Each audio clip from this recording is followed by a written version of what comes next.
Hello everyone. Welcome. Welcome to Pizza Chan's writing workshop. How is everyone today? I see we have Lozzie hanging out in chat. We have Miss Luna. We have the Queen. Say Queen 17KB. And the Nana. And Faye. Hey Faye, how you doing? I hope you're doing well. Today we're writing. Yeah. Today we're talking about one of my absolute favorite subjects, which is writing. Any type of writing. And if any of you know me at all, you know that writing is in my DNA. It's firmly woven into my DNA. Queen, thank you so much for that tier 1 sub for 14 months! Girl, thank you so much for always supporting me and being the best bestie there is on the planet. I love you. Thank you so much. Am I very low? I am talking. Can you guys hear me at all? Can you hear me? Can you hear me? Can you hear me now? Can you hear me now? Can you hear me? Tell me if the sound is good. You hear me? Good. Okay. Cause I don't know with this mic. I think it's actually like broken or something because it never decides it wants to actually hear me. I've actually moved it. See, it's right here. See, hello microphone. Doesn't like me. Okay, captions. Thank you very much. See what a wonderful streamer I am. I can't even remember to put my own captions on half the time. Okay, captions. There we are. All right. So as I was saying that writing is in my DNA. It may be crazy, it may be a little bit madness, but luckily I am not alone in my madness. Today we have a very special guest, Miss Lozo the Wild, who is going to join me in a few seconds. Also a avid writer, writes lots of horror and poetry. Let's bring her on, shall we? Lozzie, are you with us? I am, yes, I'm here. Yes. Okay, can you guys hear Lozzie? Let me know. Can you guys hear? Oh, okay, Nana, thank you. If depression could sing, it would be Adele. Oh no. Oh You can my hear Lozzie? God, Okay. Queen. Queen, you are a silly goose. Silly goose. But yes, we brought on Miss Lozo the Wild, which I call Lozzie because she's my Twitter sister. So how are you today, Lozzie? I'm okay, and you, Lindsay? I'm okay. I wish I had a better breakfast. I had a Pop-Tart, which is very displeasing. Quiet phone! Sorry about that. I was going to say, that sounds a lot better than what I had for breakfast, so don't worry about it. What did you have? What didn't you have? Yeah, what didn't I have? Oh no! If Alexi was in here, she'd yell at you, Lozzie, because Alexi Lou is very determined to be everybody's mom. She wants everybody to eat healthy breakfasts. Oh, yeah, I asked no money, apparently. Okay, so today we're talking about the great genre horror. Yes. I know Miss Lozzie is very fond of that genre in general. Oh, I love horror. So why do you love horror is the most important question. Oh, I think it's because I don't know, I just grew up with it, if I'm honest with you. Mm-hmm. In fact, my first horror film, which my mum introduced me to, which is probably it's questionable whether it's a horror film, but it was to me at the time, was the Aliens. Really? And then since then, it's been like, oh my God, I love this genre. It's funny that you say that because Aliens, everybody knows my love for Aliens, the Aliens movie. I can quote it line for line. I saw it in the theaters when I was young. Yes, that dates me. But I saw it in the theaters when I was young. And it's always been my, I mean, when everybody else was watching like My Little Pony and things like that, I was watching Dawn of the Dead and Aliens. So that shows you what path I was starting down. And I find that just really funny that you saw that movie and fell in love with it because it is one of my favorite movies ever. Yeah, yes, it definitely became one of my favorites. I gotta be honest. That like I said, that was it. After that, I was like, I gotta watch the first one. I gotta watch this series. Yes, it's so good. I don't know what it is. Maybe it's the thrill of everything, the action, and that one. I mean, the first Alien movie was very, very good.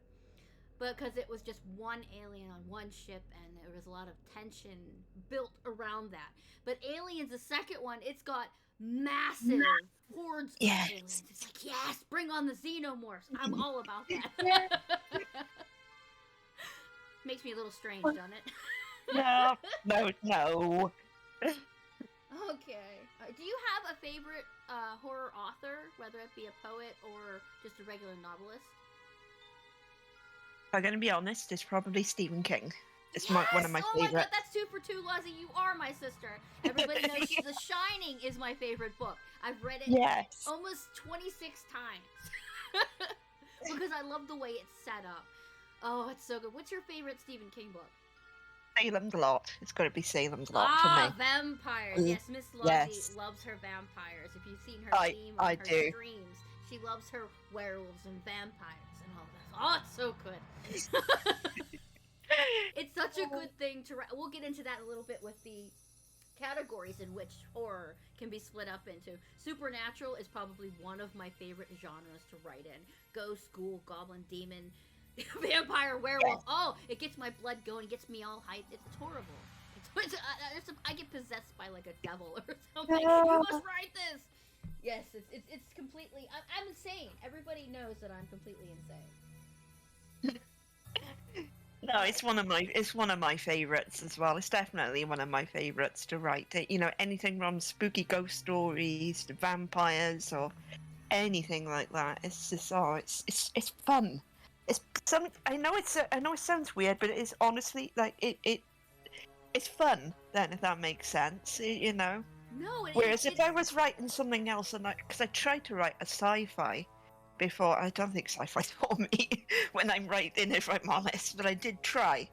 I was there sort of thinking, like, well, what would happen if I introduced, I don't know, vampires into this sci-fi story that I'm writing? What would happen if I put ghosts and things in it? That's pretty cool. Yeah, everybody wants to insert the horror aspect in any part of the story, unless you're writing, you know, like the cozy, cut and dry life story. But that can be pretty scary too, because daily life is pretty scary. Oh, yes, I agree with that. Daily life can be really, really scary. So, your own personal work, your stories, which is your favorite that you've written? Oh, it's probably going to be if it's stories, it's probably going to be like the Caverns Below the Earth, it's called, which is a short story that I did based on. I set it in Cardiff, which is a city not far from me, but it is a ghost story.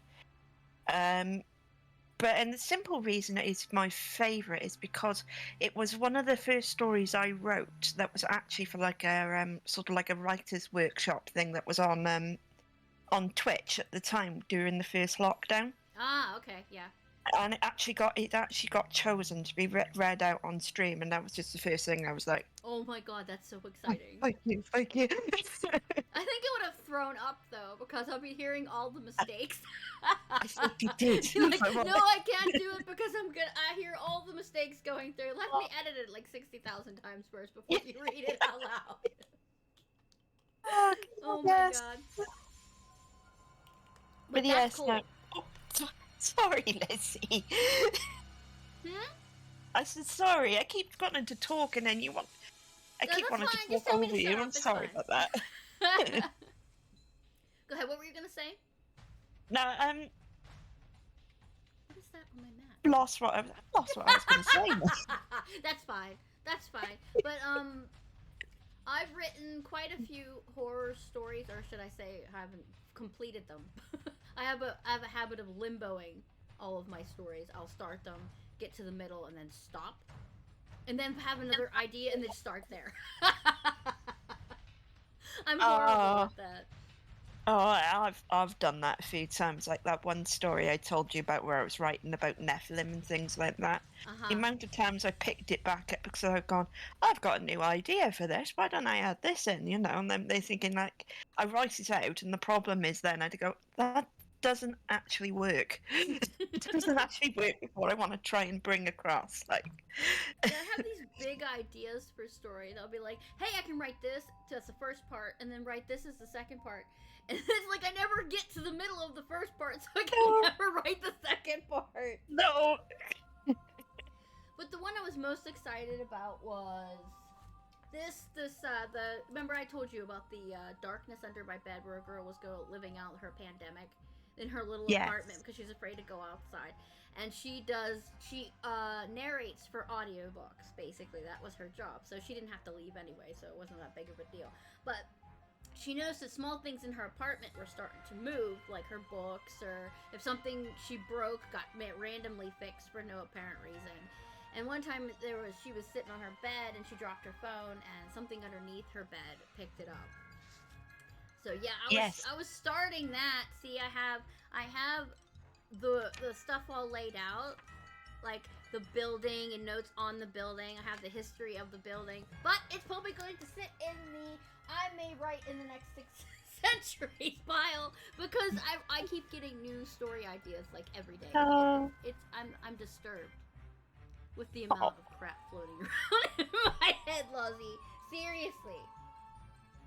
Yeah, I'm exactly the same. The amount of ideas I've just had piled up in one document on this MacBook is unbelievable. Oh my and I'm God. looking at it and going, What? am I going to do anything with this? I don't. Yeah, so this is actually November, which is Nano Month, National Novel Writing Month, which I participated in the last 4 years. I didn't do it this year because I didn't think I'd be able to handle working and doing 50,000 words in 30 days. I didn't think I'd be able to do it, and I didn't want to fail miserably at it. But I am used to being on a completely writing path. See, these were my last two. These two here. Wait, actually, it was this one. This one was one where a girl was having dreams about fox spirits or whatever, and it's a really long, convoluted story, but it's basically she was seeing things from a different world that haven't happened to her yet, but she was seeing it since she was really young. And there's this other world next to hers, and basically there's a big war going over in the other world with 2 different types of yokoi, which are basically Korean spirits. One was dragons, one was foxes, and they were fighting back and forth. To escape the fires from his kingdom, he came over to the mortal realm, but then got stuck for a year because the door wouldn't open again for another year. But anyway, so they met and blah, blah, blah, blah, blah. So basically, that's what this story was. And I was like, oh my God, this is such a good idea. What did I do? 5 chapters in. Yeah. Or like 10 chapters in. Done. Stopped. As soon as I hit 50,000 words, I was done. It's like, what is wrong with my brain? I don't know what that is, Lozzie. Anyway, before I keep rambling on about Nano. Right. And you write poetry. I do, yes. Which I do. think is absolutely amazing. Tell us about your poetry writing. Oh God, I've just finished a book, a collection actually, which I called The Dark Place, which was just full of like horror poetry and things like that. But the one I did before was mainly sort of like on the subject, sort of like seasons and change, and Wales crept up every now and again in there as well, the country I'm from. Mm-hmm. And yeah, and obviously at the minute I'm taking a break from poetry writing, but I gotta be honest, I didn't realise how much I would enjoy it until I actually got back into it years later. Mm-hmm. Because the first time I actually started writing poetry was probably when I was in college. But years and years later, I'm there like going like, I really enjoy this. You know? It's cool.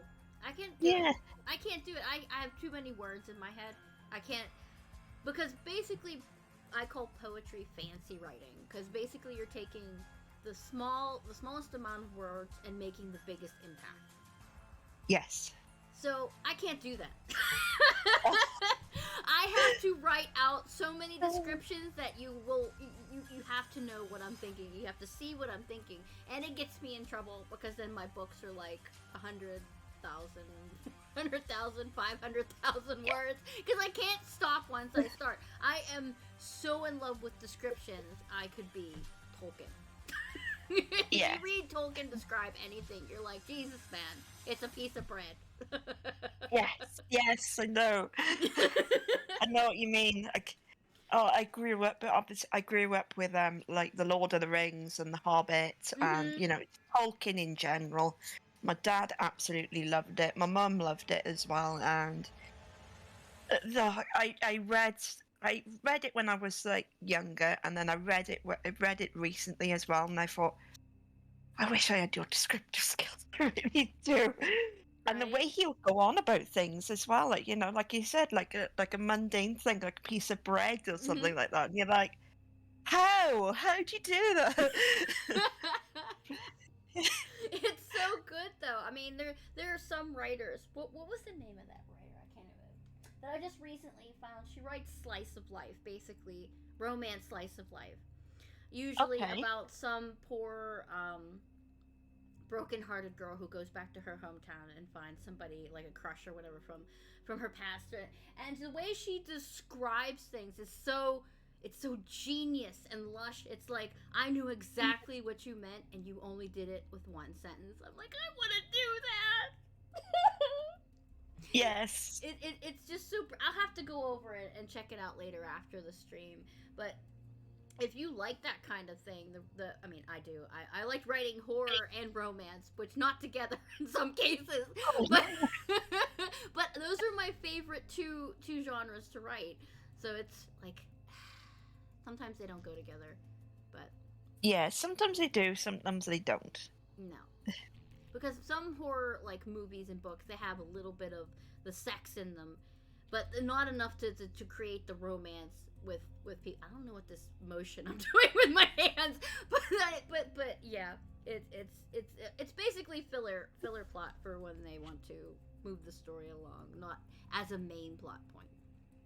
Yes. But I can never do poems just because of the fact that I have problems with words. I'm in love with words. It's like, oh, that's a pretty word. Like the word benevolence. I am totally in love with that word.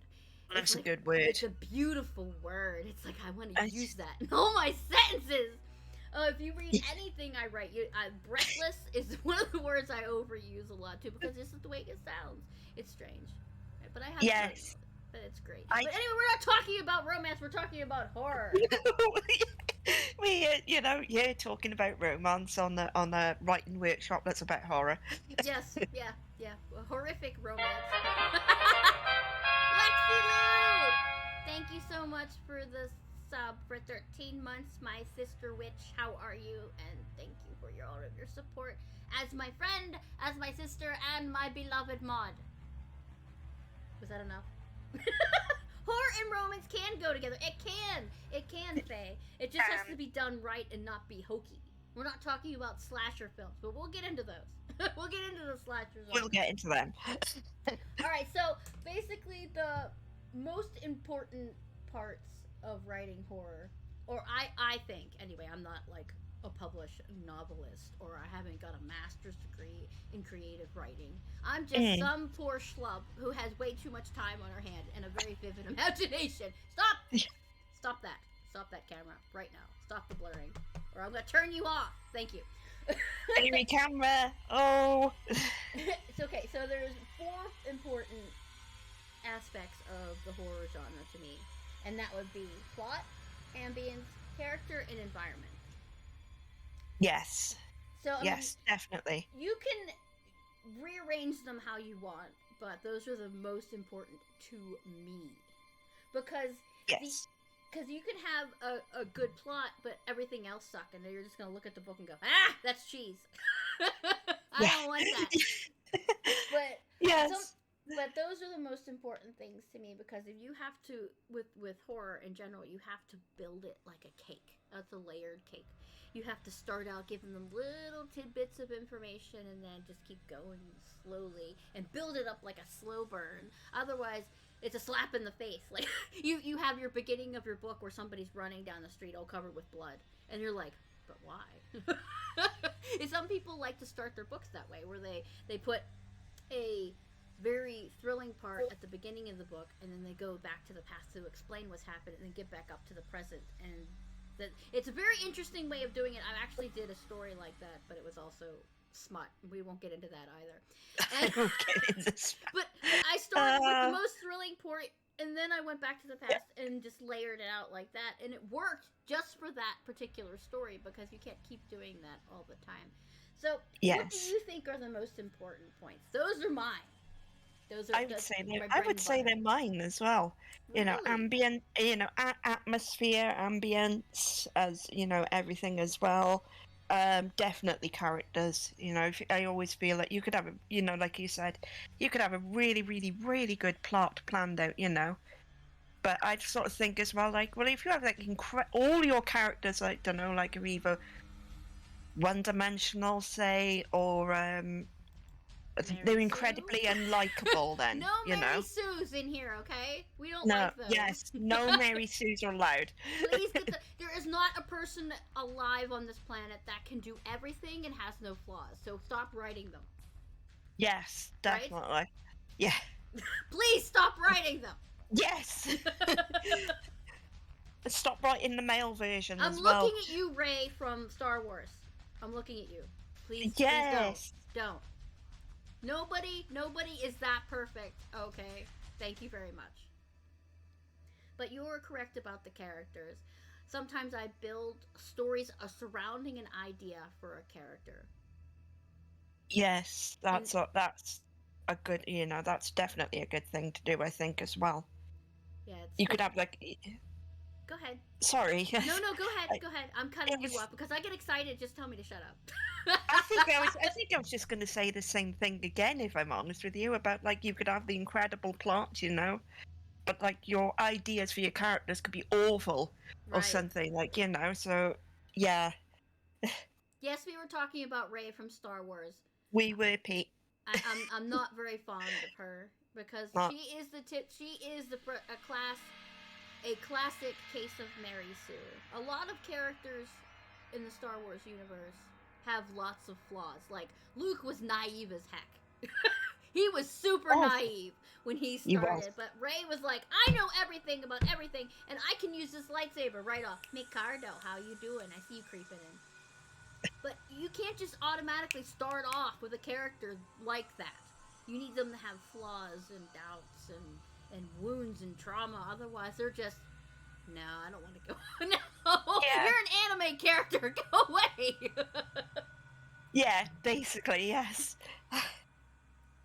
No, that was definitely one of my first thoughts when I actually saw that film with my brother. It was in a place called Stockport in just outside of Manchester, and we were there in the cinema. We were there watching it in the cinema. We were the only ones in the cinema, mind, watching it.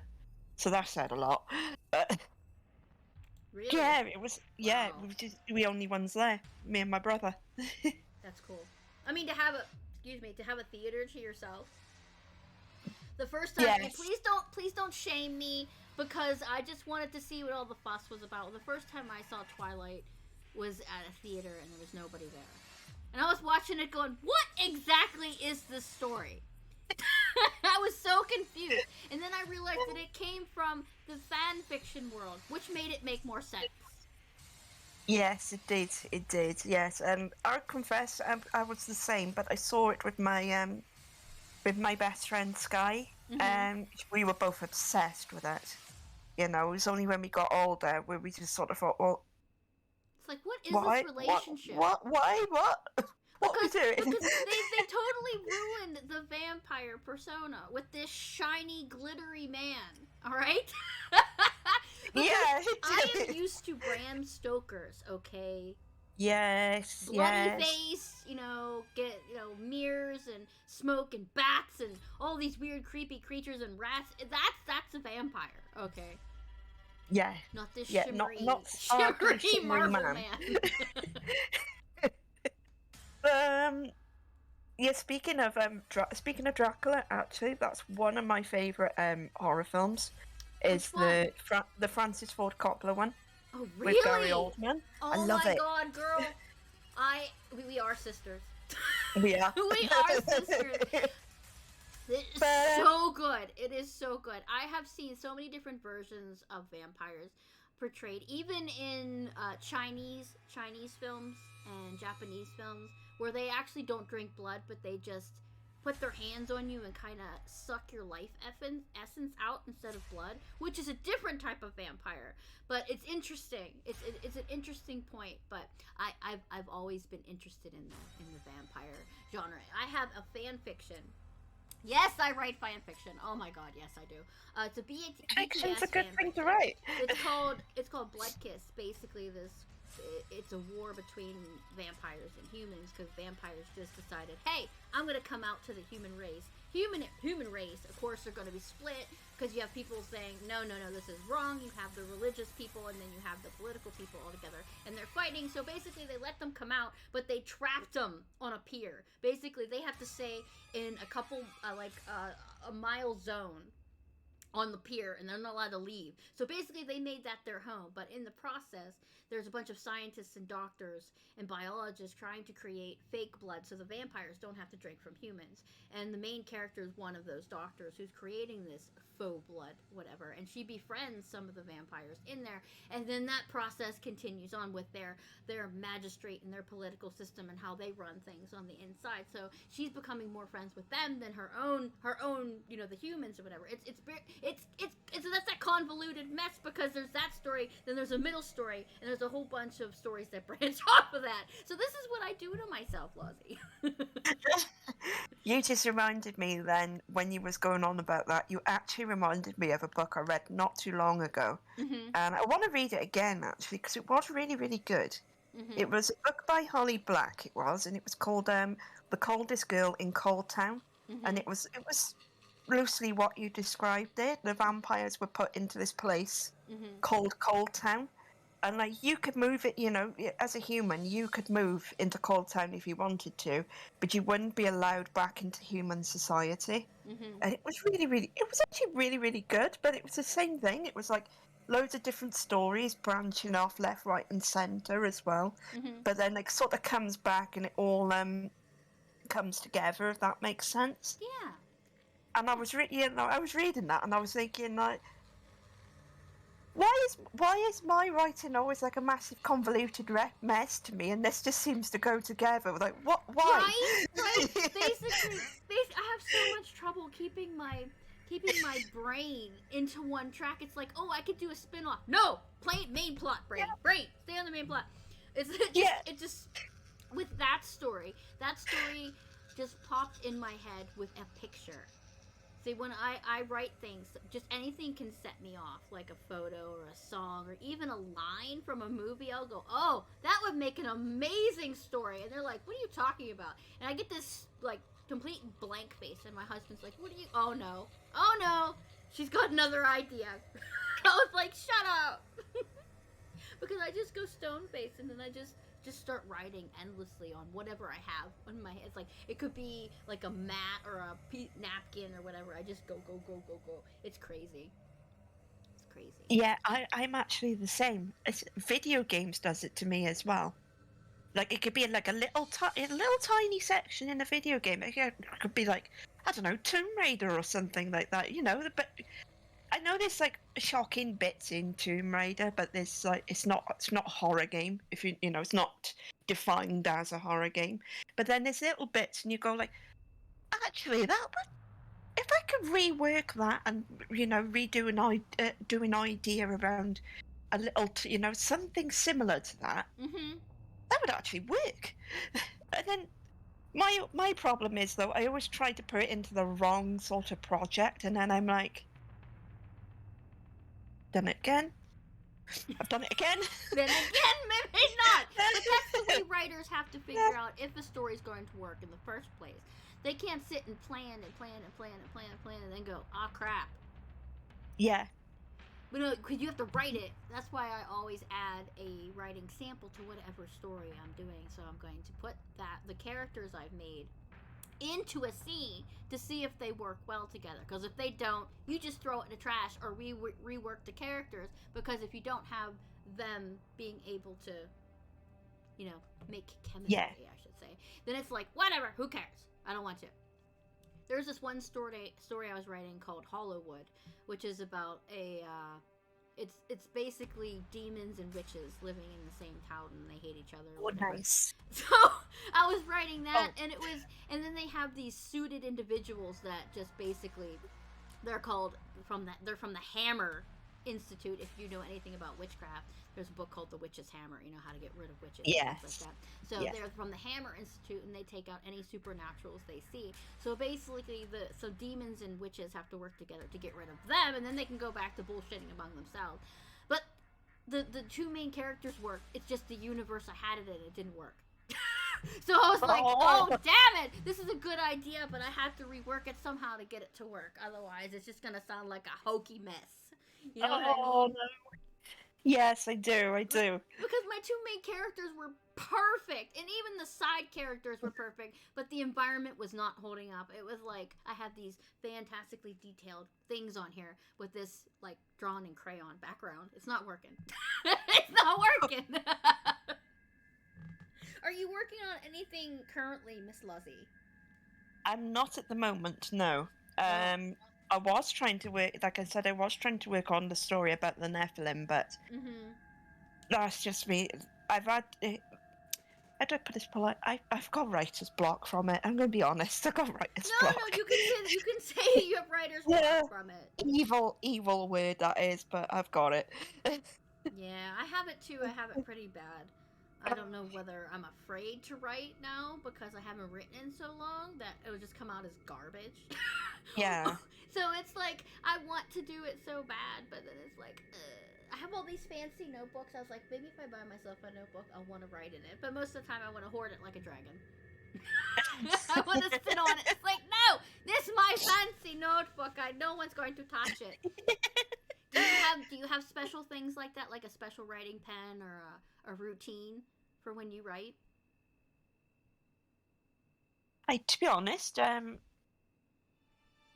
think the only routine I can think of actually is I tend to make up a playlist on my Spotify of like music that I think would go well with the idea I'm trying to put down.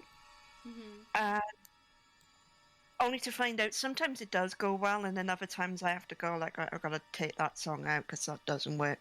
Take that one out because that doesn't work. You are scary like me. You are so scary like me. It's not right. Jen would tell Jen that her daughters are just almost like twins over here. Because I do the same thing with Nano. I have a very specific playlist.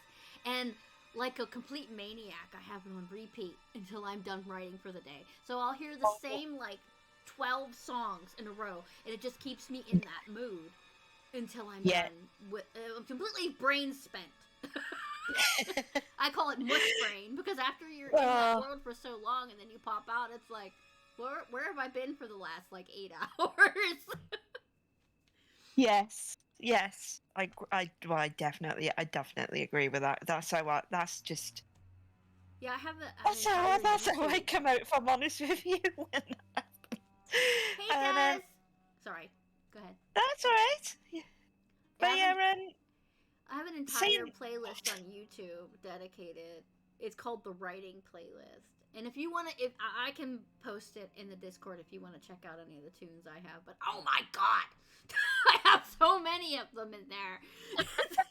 For every different type of tune, I have an entire section on horror. I have it for supernatural stuff. I have it for romance. I have it for sci-fi. I would love to write a sci-fi, but I suck at it so bad. Yeah, that was my problem with it. I tried to write a sci-fi, and I'd written it for Nano, and then when I read over it after, I thought, either I was because I used to be obsessed with this game called Nier Automata, I think it's called. I've never been able to pronounce it tidy. Game. It's so weird, the way that it's pronounced. But I just read over it and I went, I've just basically rewritten that game, and I was like, right, well, okay, well, I got to change this,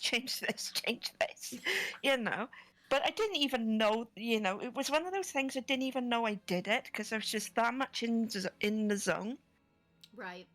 Yeah. Oh, I've rewritten a couple of things, and in the fan fiction genre, which I hang out in a lot, I watch a lot of K-dramas, Korean dramas, and sometimes they are unsatisfying. So basically, I'll go through and rewrite them. So I canon my own stories. It's like I took the baseline, the characters, and all that, and I just went over here with it because your writing of it sucked. Which funny is, it's probably my most popular thing on Wattpad. It has like over 11,000 views because I wrote a part, like a more romantic scene in the middle. I like took a section and made like an excerpt full of like romance and all of that longing in the middle, and apparently everyone loved it so much because right when the drama was going on, I wrote this part and I was like, I hated it. I hated it so much I had to rewrite it. That's the best part about being a writer, when you said you take things and go, nah, that sucks. I do that too. It's like, am I a maniac? I'm destroying other writers' work. But I mean, that's basically how you grow as a writer, though. You go and read something or watch something and go, oh, I could totally fix that.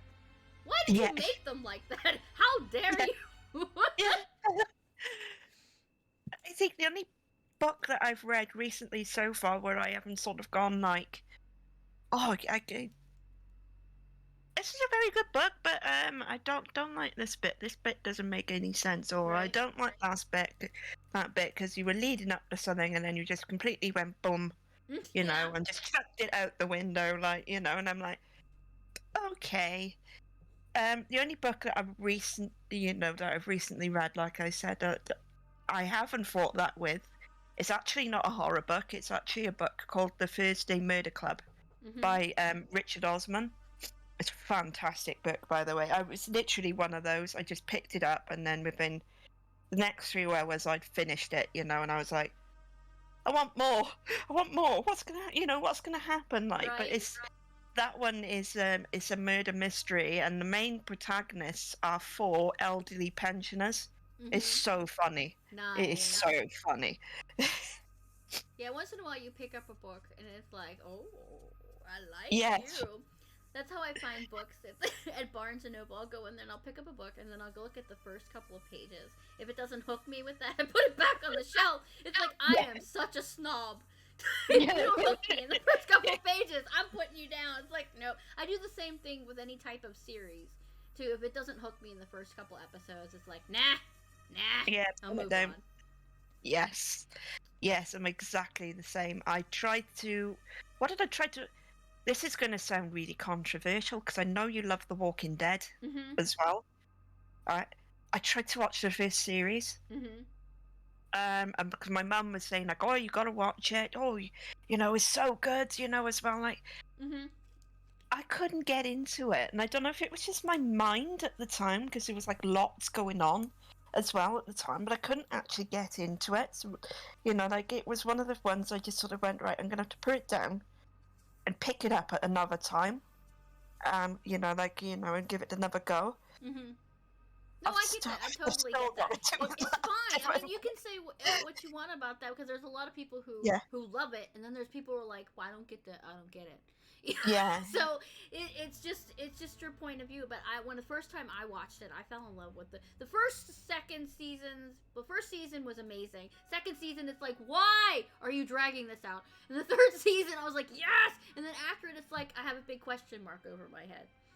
So 1 and 3 are my favorite seasons. Okay, because they're just like completely awesome and well thought out. Plus, I have the box set and I can watch it in black and white. There's something awesome, retro and vintage about watching things in black and white. I love it. Like the original Night of the Living Dead in black and white. Oh, it's like, yes. It's so good. Yes. And do you know what? Speaking of Night of the Living Dead, you know when we watched Dawn of the Dead the other day? I actually told Mum, because Mum watched the remake, and I was like, I didn't really like the remake, if I'm honest with you. I love the original, you know, and I loved watching it with you guys as well. It was always really fun. I said I didn't really like the remake, and she went, well, what version did you watch? I said the one you told me to watch after we watched the remake years ago. Which was, you know, the old one. And she went, 1978 she was going like, yeah, so good though. It's so cheesy and so good. It's cheesy, but yeah, the funny thing is, filmed around my house, so it's like, yes, it makes it more awesome because I know where those places are. They do a lot of films in Pittsburgh, in the surrounding areas. I don't know why, but what they do, and whenever they do, it's like, hey, I know where that is because I live around there. It's so good. Yeah. Yeah, she was watching it the other night and she went, "Why did I forget this film?" She said, "I used to love the film, when it came out. Like, she said she said it's cheesy now, Mhm. She said, but at the time when it sort of originally came out all those years ago, it was like really scary. Mhm. When it came out, it was really, really scary because, Mhm. it was not a lot of things like that as well. Yeah. Apart from obviously like Night of the Living Dead, and then a good few years after that would be like the Return of the Living Dead films and all them Oh, as those well. things. Yes, yes, yes. Oh my god, those are so good and cheesy. I love it. Yeah, Give they me are. big They old are. slice of Gouda right there. It's fabulous. I love it. I love it. But, But yeah, I've written quite a few zombie flicks. Well, I know you guys aren't surprised at that, but I've written quite a few zombie stories, even when I was really young. I actually wrote. Come on, brain, catch up here. Okay, Resident Evil, tons and tons of Resident Evil spin-offs. me too. Me too. I remember I wrote a spin-off. I wrote it. This is gonna sound bad now, but I wrote it like when I was in primary school, which I think is your middle school. I'm not entirely sure how it works. But I wrote it in my last year. This spin-off for like Resident Evil 2, to do with like Claire. And I can't remember exactly what happened in it because it was just like years and years ago. This was. My teacher read it and she just basically went, "What the hell is this?" But it was good fun. Yes, Resident Evil is always good fun to read. I also It did is. a Alien spin-off. I did one of those a long time ago. Ooh. Sadly. It was so good. I'm always Nice. losing my work because I'll get mad at it and I'll delete it and then go, "Why did I do that?" I scream at myself, "Why did you delete it?" This was book right here in front of me. This was my 2019 Nano. This was an original work, which I call the OG work. But this was a steampunk / zombie apocalypse book, and I just thought it had such a good background and everything. But you know me, once I start something, and I even made a little map and everything, and timelines and all that garbage. And I wrote it, and it was also fantasy because there was orcs and elves and humans and all that kind of stuff in it too, which was also amazing. But as usual, I lost interest in it because something else came up I wanted to write, and I totally went tossed it over my shoulder. It's like, I gotta write more steampunk. Do you know why? Because plague doctors. Okay, when I was reviewing the era of the plague and the plague doctors and all of that, I was like, oh, this is some cool shit. I am so weird when it comes to researching because when I find out something new, I have to tell my sister about it. I'll run upstairs and go, "Guess what I found out about?" I'm researching the plague, and she's like, "Good God, why?" Like, for a story. She's like, "Oh, okay." And I have to tell her all of my plots, and if she tells me they suck, then I'll restructure it or I'll scrap it, because she's like my filter. And then I have if you guys know Amy LaHoo, who's always in the chat, and Dee Dee and Faye, I'll go through them and go, "Hey, what do you guys think of this idea? Now that I have you, dear sister, I can ask you too." Yes. So it's like, yes, you could be my filter. So it's like, does this sound like ass? Does this sound like ass? It's like, please tell me. But I want to get into the steampunk genre. I think it'll be really fun to write because it's not that big right now. But most of the stories that are in it are really interesting. Yes, it is. I love steampunk anyway. I wasn't recent, but this is going back to the subject of Dracula as well. I'm sorry if you can hear barking in the background. This is my dog being I a didn't dick. hear nothing. Excuse me. I recently went to Whitby, and I will tell you this now. I want to move out there because it's absolutely amazing. Mm-hmm. It's absolutely amazing. And when I did come back to Wales, because I went to the Abbey and all as well, and I went and looked around the Abbey on Halloween night, which was absolutely amazing as well. Because they had like loads of like theatrical productions and readings, and then they had like they had like a steampunk sort of like selection of stalls there as well. It was all very steampunk in Whitby. It was, but it was actually where I actually got to try a cocktail. Actually, well, I say cocktail. It was more of a mocktail, and it was called Dracula's Blood Potion. And I tell you what, if I could find the recipe for that, I would, because it tasted absolutely amazing. When you're But- talking about that, they just gave me an idea for somebody who owns a bar that makes like magical alcoholic drinks. Oh, Lozzie! We can't talk together. We can't talk together anymore. Giving each other ideas. Oh, I'm gonna write that right down right now. Okay. Yeah, it was funny though, because I came back and I watched the Francis Ford Coppola version of Dracula again, and I was just saying, and it's the one bit where he's walking down the cobbled street and he sees Mina, and I was just there going like, I'll walk down that street. I've been in that building. I've been in that building. That was the first thing I kept. That's so cool, One right? of the first things I kept doing, like, it was so cool. It's so cool. I want to go to New Zealand because I want to visit the Hobbit village before I die. Yes. You know what I mean? Yes. And New Zealand yes. is so pretty anyway, so. It is. Yes. Yes.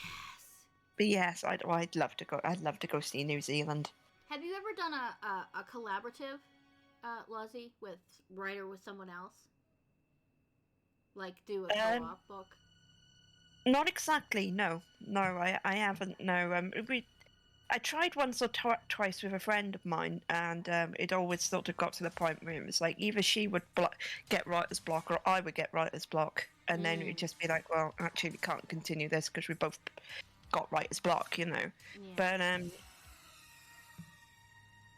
Yeah, yeah, I wouldn't say I've actually seriously done a collaboration or anything like that. I had a friend another friend from the UK I used to write with all the time. We were the first two people to mix K-pop and YouTubers together in a story, Cool. which is really messed up. But it was cool as heck because it was like a K-pop idol and a YouTubing idol basically fighting demons or shadow monsters or whatever coming out of the ground. It was an agency battling shadow and keeping them away from humanity so they couldn't see them. There was like rival companies and everything. And she was writing the typical very highly educated girl, big brain from the UK and very prestigious family, and I was writing the sassy girl who was like, yeah, I just want to kill monsters.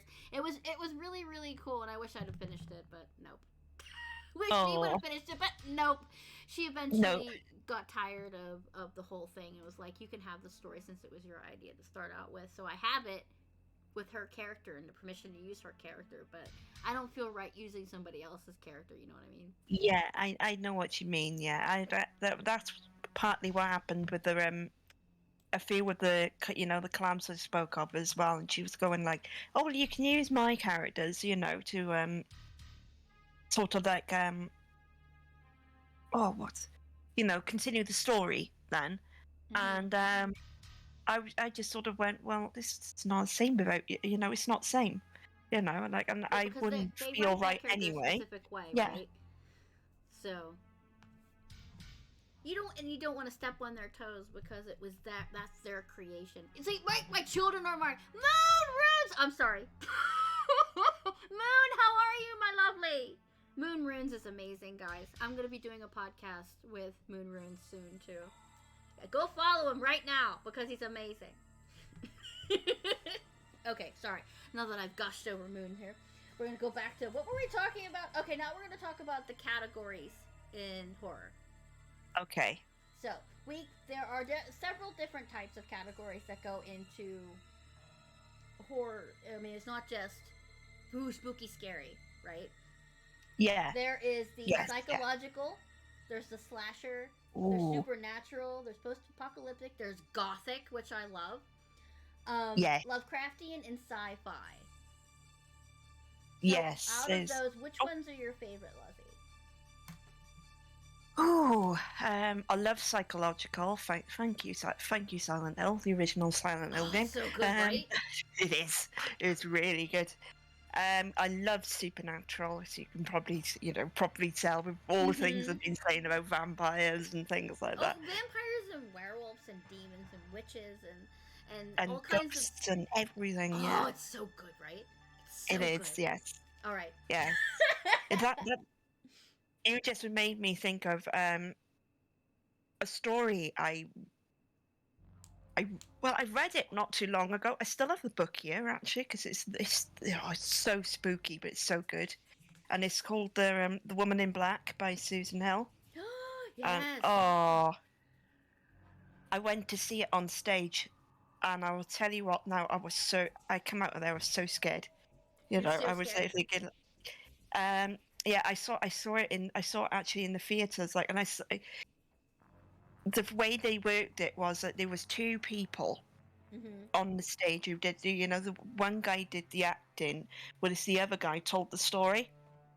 And then there is another person who plays the woman in black, who is this ghostly spectre with, sort of like funeral garb on as well. I was sat in a seat which had a free seat next to it. And at one point when I was watching, I happened to turn around, and as I turned around, the person who was dressed up as the woman in black was actually sat in the seat right next to me, watching me, and I was like, Oh. "Hi, hi," but I was thinking like, "Oh my god," that's actually no, please don't. So, are you a big believer in the But supernatural then? I am, yes. I am actually, probably I'm probably the one person who'll go like, right, oh, we're going on a go. There's a haunted house nearby. Let's go and explore it. Like, like most Me too. Me too. I actually have a ghost lady in my sane house. people would do. I was trying to think of the word then, and I couldn't think of it. Yeah. That's cool But though. yes. Yeah, I like But haunted yeah, houses and things like that.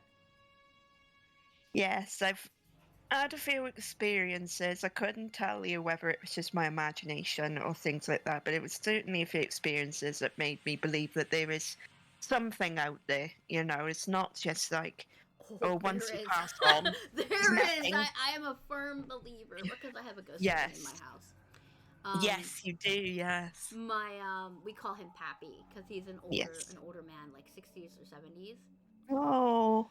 And my sister's actually heard like a music box beneath the floor, and you can smell cherry wood, tobacco in our hall, and none of us smoke. And it's like we hear whispering and humming, and sometimes my sister's bedroom door will pop open randomly, and it's like, oh. Yeah, but so there actually is a ghost here, and I'm a full believer that there is supernatural here. He's not a malevolent spirit, so it's okay, but it's like, oh, it's still creepy as heck when you're here by yourself. You gotta come over and visit me, Lozzie. I'll introduce you. Yes. I gotta see this hatch you go on about as well. Oh, the hatch in the ceiling. Yeah, Oh my god. yes. So we probably this have the- two ghosts. Oh. There is one of those really tiny. Well, it's not tiny, but it's a hatch in my sister's bedroom, and I know it's attic space, but it is creepy as heck. And every now and again, it's like it rattles. So it's like, no, I'm not going up there. Something's gonna eat my face. I'm waiting for the grudge lady to come down with her hair and go, It's like, no. Yes. No, I'm not going up there. Or like that one bit in Fatal Frame 3 where you go up into the attic and this all you just see is like this one sort of ghost just like crawling at you, and I'm like, oh god, yeah. Oh no. no. Yeah. No, I don't like the this. scariest spooky game ever. It is. It's proper spooky. I gotta be honest. And I apologize for. It was the one game the one horror game that I played. I played it with a bunch of friends when I first played it, and we all dared each other to play it in the dark, didn't we? On our own, in the dark. Except my one friend was that spooked out. He stayed in the room with me. He was that sort of like freaked out by it. So we was playing it now, and it was just I always remember this because it was just literally the first bit where you go into the mansion as the brother, and like you see like a spectre of the one guy sort of like looking down at you, and it sort of goes boom, Mm-hmm. the music. We jumped right out of our skin. I've got to be honest. Yeah, me and my old roommate, we used to do kind of a Fatal Frame RP with a bunch of other people, and eventually Oh, it became a story. It was oh, ridiculous. Apparently, I had a character who had like a magical pocket. I could pull random things out of my overall pockets. I don't know why, but I could pull the random things out of my pocket, like apples or machine guns or lightsabers. And they always had somebody pulling stuff out of my pockets. It's like, okay, whatever. But there was the one lady who just floated around in a chair randomly. It's like, what? But that was like, Yeah. I don't know. It's if I can involve writing into it, then I will, you know? Um, Yes, yeah, and I also yes, played D&D and Vampire the Masquerade and stuff like that. So it was just like, oh, give me a reason to be a supernatural, okay? yes, yes. Now I'm getting Oh, off topic. I gotta be honest. I never played Vampire the Masquerade, but I want to play it. I The really want to actual play it. RPG is amazing. Um, Yes, it's like it's like being able to write and play at the same time. It's so yes. cool. It's like it's a writer's wet dream. It's like, We yes, all have give me to. all of that. I want to do all of that because it's fun. Yes. It's We'll all fun. have to do a session of it one night. We'll have to, like have, Jen and all with us as well, and just do like a vampire D&D or something. It'd be really cool. Yeah, it would be cool. Yeah, yeah. They Mhm. just came out with an Aliens tabletop RPG. I wanted to buy the core book because I want to play that too. I'm gonna force my family. Oh, Get in here and play this game with me. But as for the topics, psychological is good because we liked it because sometimes emotional drain is more damaging than physical damage in general. And slasher, who doesn't love a good slasher? You know what I mean? yes, Deranged yes, killer running around trying to stab you, like Jason and Freddy and all of that. You got your slasher slash serial killer. Serial killer is a more sophisticated killer, like your Hannibal Lecter or you're the collector guy who goes around and makes traps and people go through it. Saw the jigsaw, the people that think they're doing something morally beneficial to the world by putting these people through tests. It's just like, ooh, that's creepy, but yeah. it's I so still good. don't forgive that collector guy. That poor cat. That That poor poor cat, cat yeah, the poor cat. traumatized me. I will in Like, any of my stories. You will not see me hurt any type of animal ever. Okay, I will same, cut people to same. bits, but I will not hurt animals. No, Literally, leave it's like, yeah, animals no, I alone. can't do that. I can't hurt a kitty or a puppy or a ratto or anything like that. I get upset when people hurt rats in games. Yes, Like, yes. please don't hurt the ratto, please.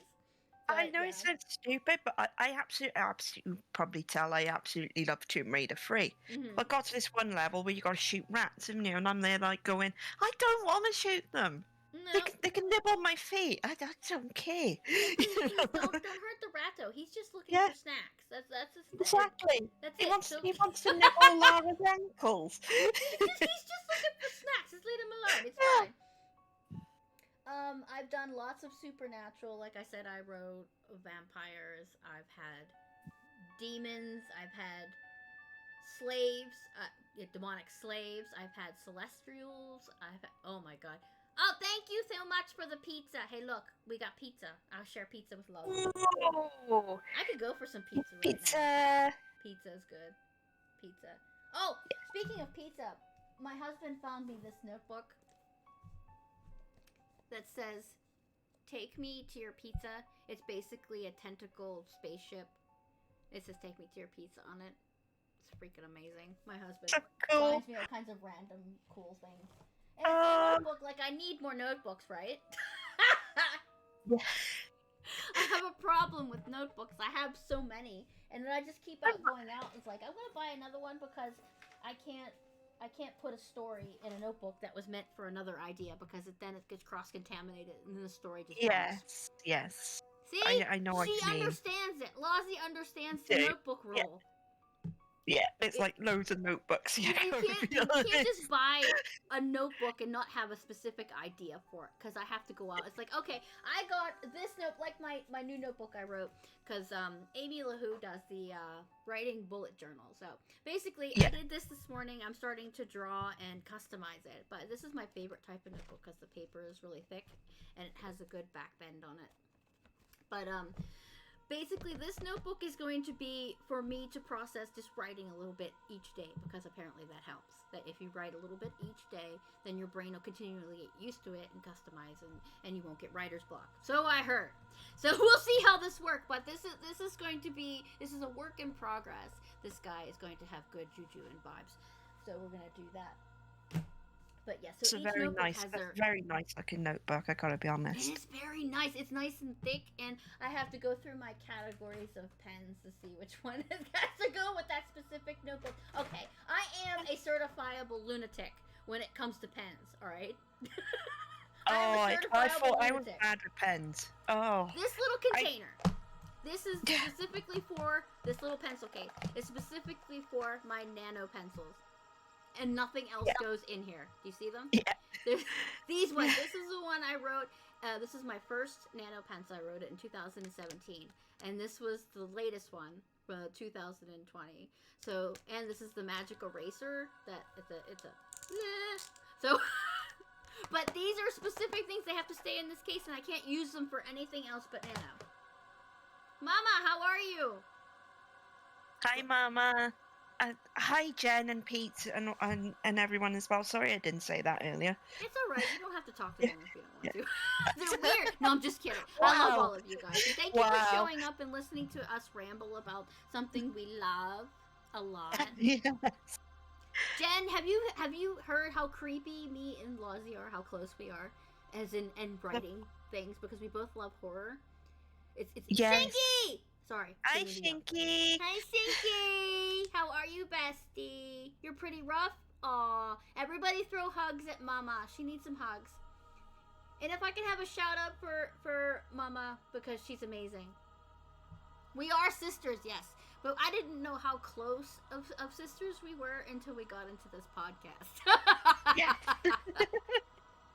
We both like horror, we both like vampires, we both have specific notebooks for specific things. We both make playlists for each story we write. What the heck?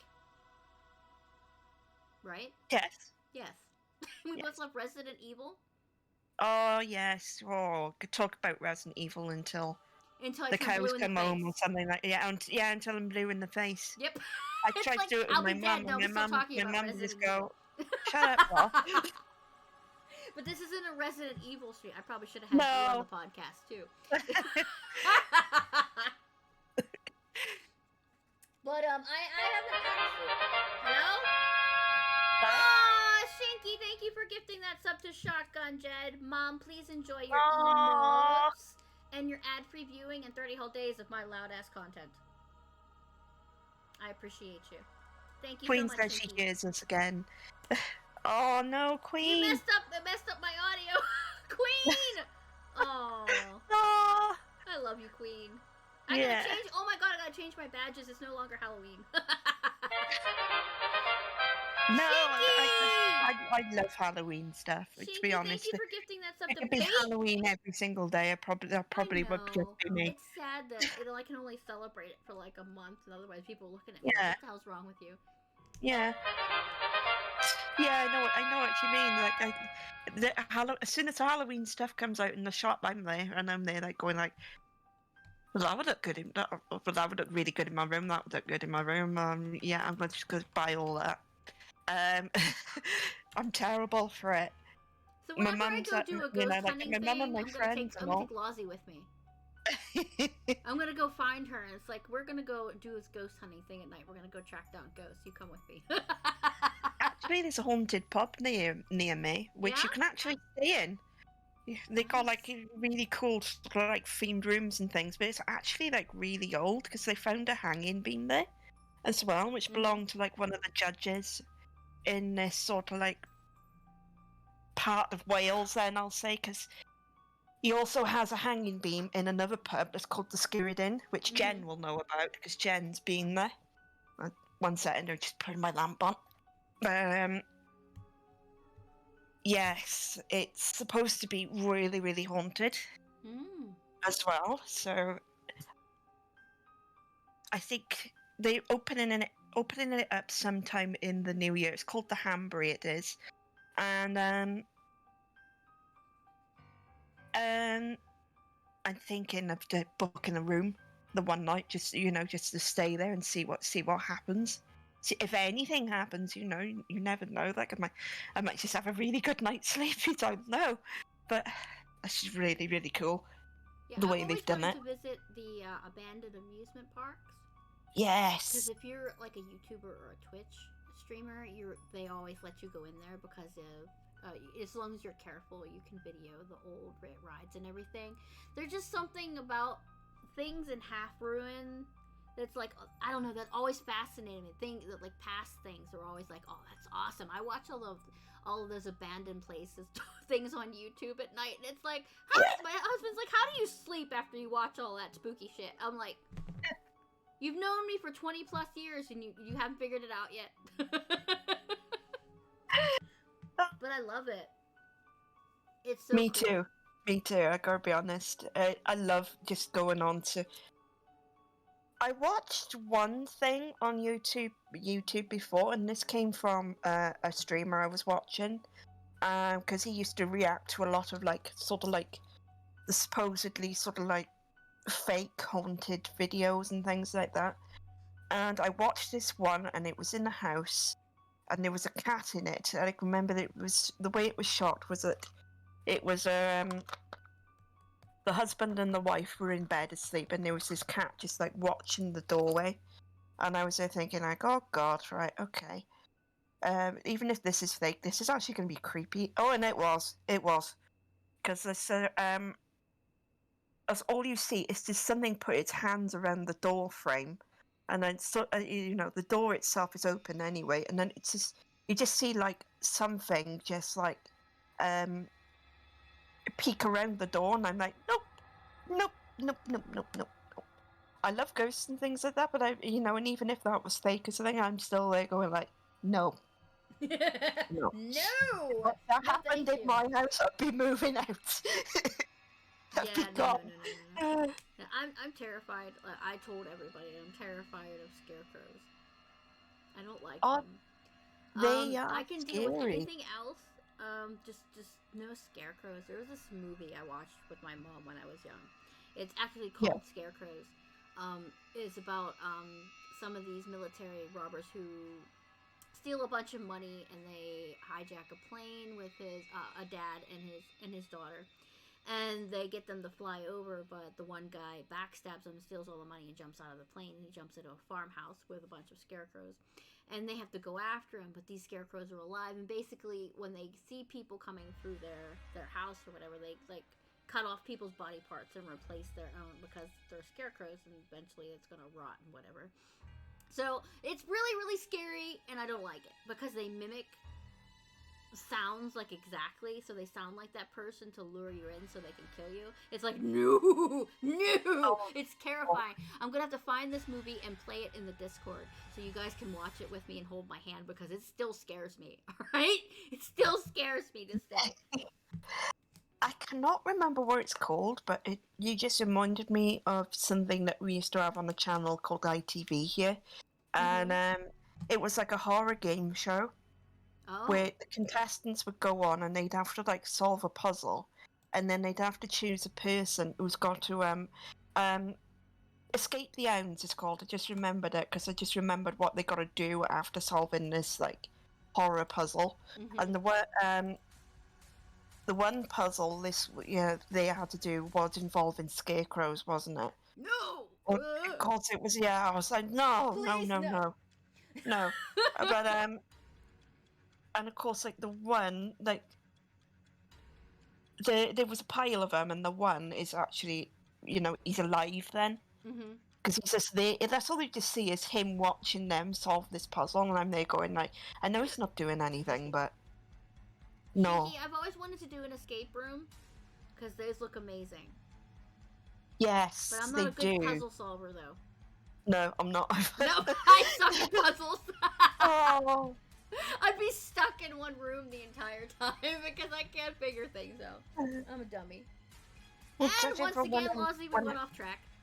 We did. All right. Oh, So, as I was on Supernaturals, and you gave me the idea for another story about a witchy like potion alcoholic cafe shop. yes. It would be better if it was a club and the actual people in it were like Supernaturals, because that would be awesome. But anyway, Yeah. I'll have to talk to you after stream about it because we could bash ideas back and forth because I think it would be fun. So. After that would be post-apocalyptic. I've written many of those. Deathgloom was one of them. The one with the steampunk elements, because there was like flying ships and underground tunnels and all kinds of cool crap like that in it.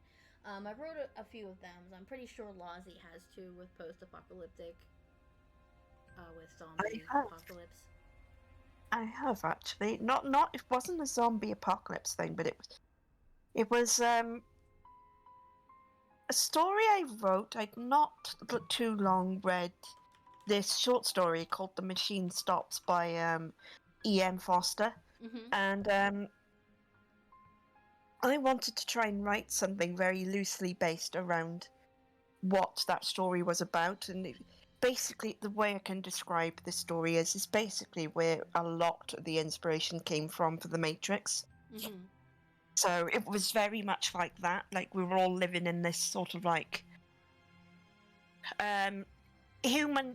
Wasn't exactly like a computer world or anything like that. But we were all living in this sort of like massive compound, and our lives were controlled then by machines.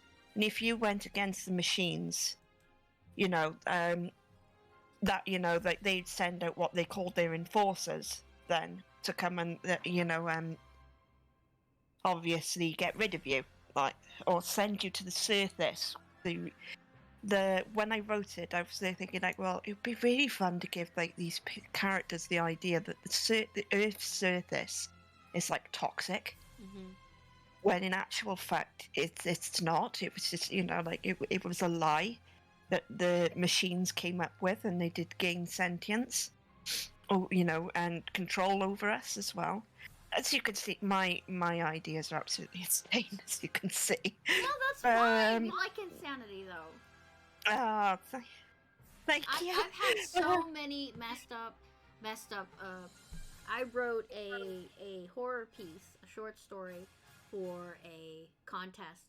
The winner, I didn't win, of course, but because I suck apparently. But the idea was awesome. A girl was coming out to get her mail, and the letter in the mailbox was from herself, saying, "Don't go here because you'll die." So basically, the entire story loops around in a circle, because every time she goes to this Halloween fair, she dies because somebody kills her. So she has to keep going in a loop until she figures out what happened and how to get out of the loop. Doing it, yes. But it didn't win because I went over by so many words. It's like fart. But okay. I can't write under 6,000 words. I can't do it. Neither can I. Please help me. If there are any short story writers, please teach me, senpai, because I have lots of ideas for stories, but I just can't stop at 6,000 words. I just can't. I don't know why, but yeah, the things like that. Gothic. Yes. Gothic tales like The Woman in Black. Yes. The what's that? Crimson something. Was it that story? Crimson Peak. Yes, that's another gothic. The gothic horror is all the great stuff. You got the candelabras, yes, dark, dank basements, and the torches and smog and smoke and bats. Love it. It's so good. Yes. You can feed off that stuff. Totally good. One that I'm not too familiar with, the dark fantasy genre or subgenre, which is basically fantasy but horror. Like dark elves and things like that, and of that genre. I've never been really good at writing complete fantasy. I always get lost in all of the tiny details, like of the races and the lands themselves and the political chain and hierarchy. So I always get lost in that and go, oops. Yeah. Yes. I know what you mean exactly. When I try to think of dark fantasy, the only thing that really comes to my mind is, say, apart from, say, like, I don't know, something like The Witcher or something like that. That's right there. That's perfect example. Yes, The Witcher. It's an old film as well with Tim Curry in that was called, I think it was called Legend, and it had Tom that's Cruise another in it dark as well. fantasy. That's excellent. Yes, it's so good in it. And Lozzie, we have to wish happy birthday to Paul. We do. Happy birthday, Paul. Happy birthday, Paul. I hope you're having a great day. Yeah. Happy birthday from your sisters. Yes, from the sisters, our brother. Paul's our brother. Happy birthday, brother. So weird. It is. Yeah. Oh. I promise I won't sing to you, okay? No, we won't sing. I usually sing to people when they come in. Alright, Shinky, good luck at your appointment, okay? Oh, it's no worries, Shinky. Get yourself mental floss. That's what I call therapy. It's mental floss. Yes, a little bit. Yes. What else have we got? Lovecraftian. Oh, Cthulhu and things like that. Yes. You could probably tell from my poems, I'm quite influenced by some Lovecraftian things, I've got to be honest. Tell us more. I will. It didn't actually start with reading Lovecraft, though. I will be honest with that. Though I have read some Lovecraft after that, and it actually started when my mum actually picked up this really, really old game for the PC, and it was called The Black Mirror. And I didn't really think anything much of it at the time. I thought, oh god, this is a really slow burn horror, horror game. And the one thing I always remember with it as well is that the main character, you like him but you don't like him, right? He's one of those. He's so sassy, but at the same time they're thinking like, there's a point where there's too much sass. There's a point where you're just rude. You want to smack him in the face. It's like, would you get off your horse? Stop it. But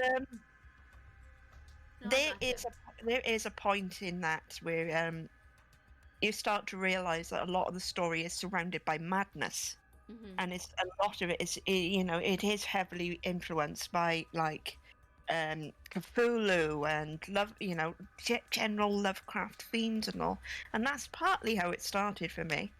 And then I discovered a few years later, bear in mind this game had been out long before the Black Mirror. It was called Legacy of Kain: Soul Reaver. Yes, and it was also heavily Cthulhu influenced as well, because the elder gods and all them as well. I love Soul Reaver. It's one of my favorites. Look, I have that in my collection. It's amazing. Yes, it's one of those games where if I want to play a game that's not only like really gothic and Cthulhu-esque and Lovecraftian, but also has somebody that tells me has an amazing reading voice then, and will read this amazing story to me, that's one of the games I play. I'd be like, I'm just gonna sit in front of this for hours and hours, because this is just so cool. But and that's what I got from when I played Alan Wake as well. But Alan Wake is not really like Lovecraftian in that way, though it is. If you like Lovecraftian, you should play Song of Horror. Yes. Song of Horror is very Lovecraftian. I've heard a lot about that. I do want to play. I do want to play it. So I'm It has thinking, one of those decisions really matter kind of play to it. I mean, if your yes, character dies, they die. That's it. They're gone. yes, So it's I like, did. let's up the stakes, shall we? Yeah, Let's I add some did see butter a to little that bit. steak. You know what I mean? Yeah, I It's did so see a good. little bit of Various playing it, Mm-hmm.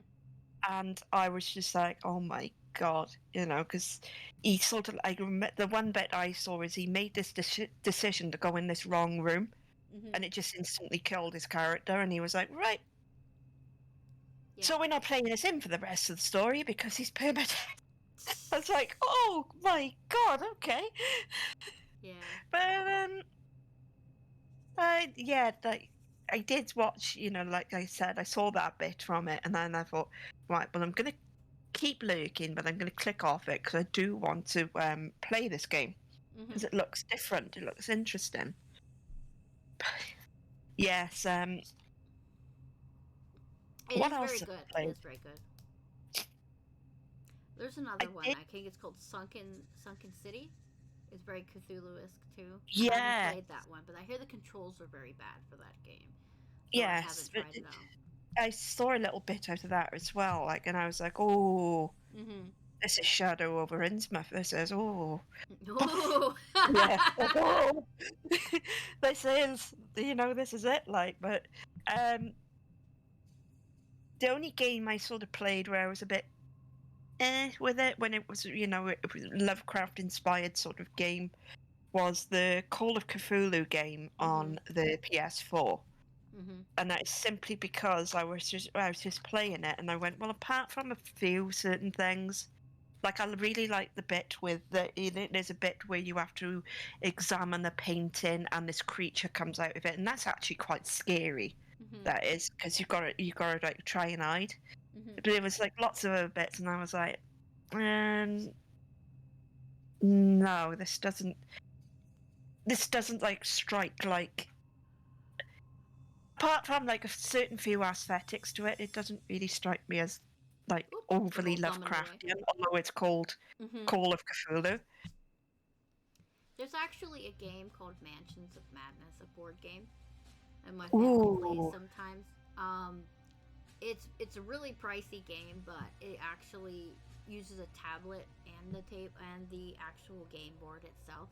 It's really really fun. It gives you scenarios, and it's very Cthulhu-esque to the Lovecraftian kind of air. It has all the kinds of the underwater creatures and things like that. Ooh. And the scenarios are really, really hard. And most of the time you end up dying. But it's really, really fun. If you're into board games, go check it out. I think it was like we paid $100 for. Actually, I didn't pay anything for it. My husband got it for me for Christmas because I'm obsessed with horror games. Most of my board game collection. Oh, speaking of board games, like give me 1 second. I have to show you this. Hang on. Oh my god. And I'm being tripped by everything. Hang on. Oh, there you are.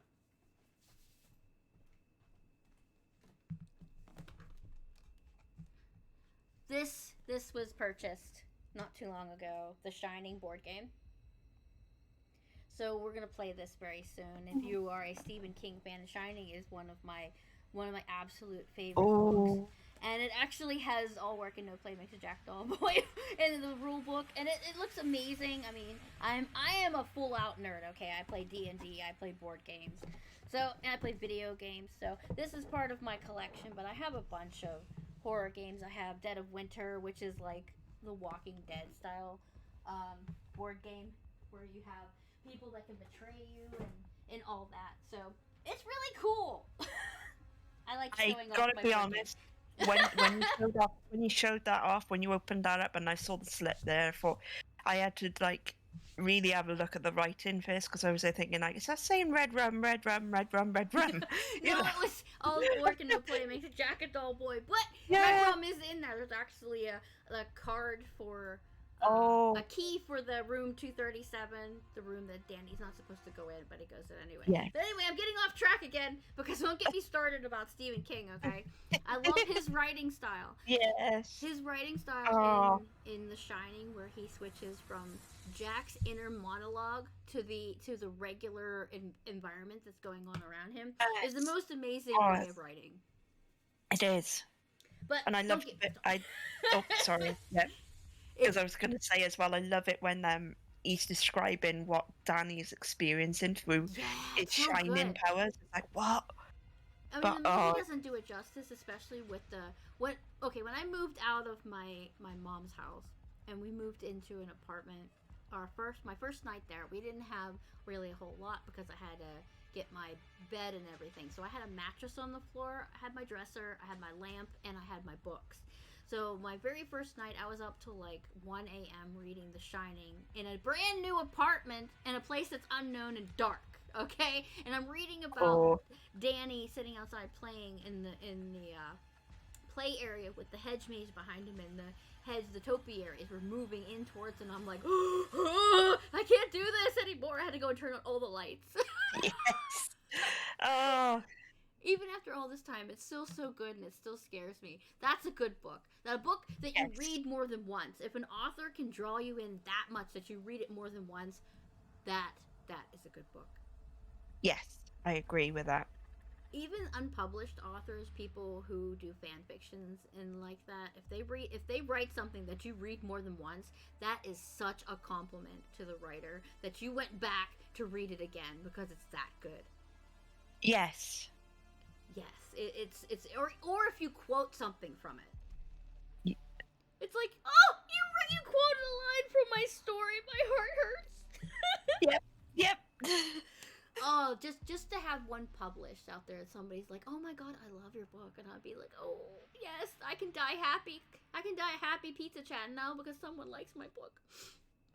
But yes, That's how I feel with that's my the dream, writing as Ozzy. well. That's our It dream, is. isn't it? It is. All right, and the Um, last oh, subcategory is sci-fi, okay. sci-fi horror, I which love is sci-fi horror. Aliens. I don't Wait, love writing it, but I love sci-fi horror. yeah, sci-fi is Um, so hard. it is. It's really, really hard. You have to have a technical brain, I guess. Yes. And the thing is, as well, the kind of sci-fi I grew up with was like it went from obviously like Alien and to like The Thing as well. John Carpenter's The Thing, which is a You just named fantastic, some of my fantastic favorite with Dawn film. of the Dead, The Thing, and Alien are my three Yes. favorite movies Yeah. ever. We are definitely sisters, Lizzie. We're We are definitely sisters. definitely sisters because Yes. the Thing is an amazing movie. It is, and it's one of those movies where I could watch it loads of times, and I'm still there like, Yeah. so who is it then? Soma, You know, yes, who Soma is is a it? sci-fi horror mama. Yeah. Soma, what was the other one called? The Observer. There's another one that's Oh, sci-fi. but I want to play The Observer. That's the one with Rutger Hauer, isn't it? Yes, that's That's the kind main of character. cyberpunk and also sci-fi. Yes, and There's a yes, lot of them that goes on the ship. There, I want to I can't play think of Soma any as of them well. right now. My brain is just one. No. Oh. And But yes, it's speaking so of good. sci-fi horror as well, I have a funny story to tell about Alien Isolation. I'm not sure if I've told you this before, and it is to do with Misty as well, who is sat beside me at Mhm. the minute, looking all innocent. She wasn't innocent that day. It's where I thought I'm gonna play this game now. I'd already played it through, and I thought I'm gonna play this game now, and I'm gonna turn the mic on my PS4 and see how I go with it, Mhm. and see if I can stay quiet long enough when it's hunting me and all. So I got past like the first bit with like when you encounter the humans and you're following the guy around, and got to the bit where you actually have to hide from the alien. And I remember, I think I went into a locker. Mhm. I think I did because like he was where he was. I had to hide, and the next thing I knew, of course, like my mic is on as well. Next thing I knew, Misty comes up to my mic and shouts into my, actually she goes meow into my mic. Well, it found me and killed me straight away, didn't it? And I was like, Misty, Oh every single time after that, then when I tried it again, because I reloaded the checkpoint and tried it again. Um, every single time I went in a locker, that's what she would do. She'd jump on me and meow, and I'm like, She knew. She she knew. did. I got to the point where I just went, I'm just not gonna play this. Yeah, the scariest But, incident I had with playing a horror game was Fatal Frame. The first time I ever played it, I played it with my roommate, and I had to sleep in her room because I was that scared. Just the ambience of Fatal Frame makes you want to pee yourself. So even now, I still got my original sort of copy on the PS2, where I play it on my old PS2 every now and again, and even now it still gets me. It still really gets me in places. I'm like, no, I don't want to play this. I've played this before. Stop it. Yeah. Stop scaring me. Yeah. But it's so good. If you guys haven't tried the Frame series, please go out and play it, because we need to get them to make the next game in the series. It has been on a lull for so long. Yes, I can't wait. I haven't played Maiden of Blackwater actually, so I can't wait to play that one. Stream. It's so good. Oh my god. Oh, it does look good. It looks really, really good. But yes. Oh. We're getting sidetracked again. I get down. Yeah, I'm going off on a. I told you I'd go off on a tangent. All right, we're gonna talk a little bit about the process of us writing. So where do you get your ideas from? I already said I get mine from pictures and song lyrics, videos, whatever I happen to be on. Like, even a rare sentence like Lozzie talking about that drink just set off an entire plot line that my brain is already working on. So where do you get your ideas from? Oh, so it could be like I mentioned earlier. It could be from, I don't know, like a tiny little moment in like, I don't know, a video game or a film or a book or something like that. And like I sort of like go, well, actually, if I rework this, rework that, what would that turn out like? But where would I actually get my ideas from? I do, when I'm listening to music, I do get a lot of ideas where, that obviously comes into my mind. And dreams as well. I do get a lot of ideas from my dreams. My dreams are pretty messed up, as you can probably tell. But I have a recurring dream I'll tell you about in a minute, but go ahead. Okay. Yeah, there was one that I remember it vividly. I've actually got the document open in front of me now when I'm talking about it. I was trapped in an apartment. It was the same thing again. It was a machine. It was a computer that had actually trapped me in this apartment. You have problems with the computers there, Lozzie. I think I do. I don't even know why, but I didn't even realize. But yeah, it was like it had gained sentience, and it had trapped me in this apartment, and it was like turning me into this person that I wasn't. Then it was, it was making me very moody, and it was making me like do things that I wouldn't normally do and things as well.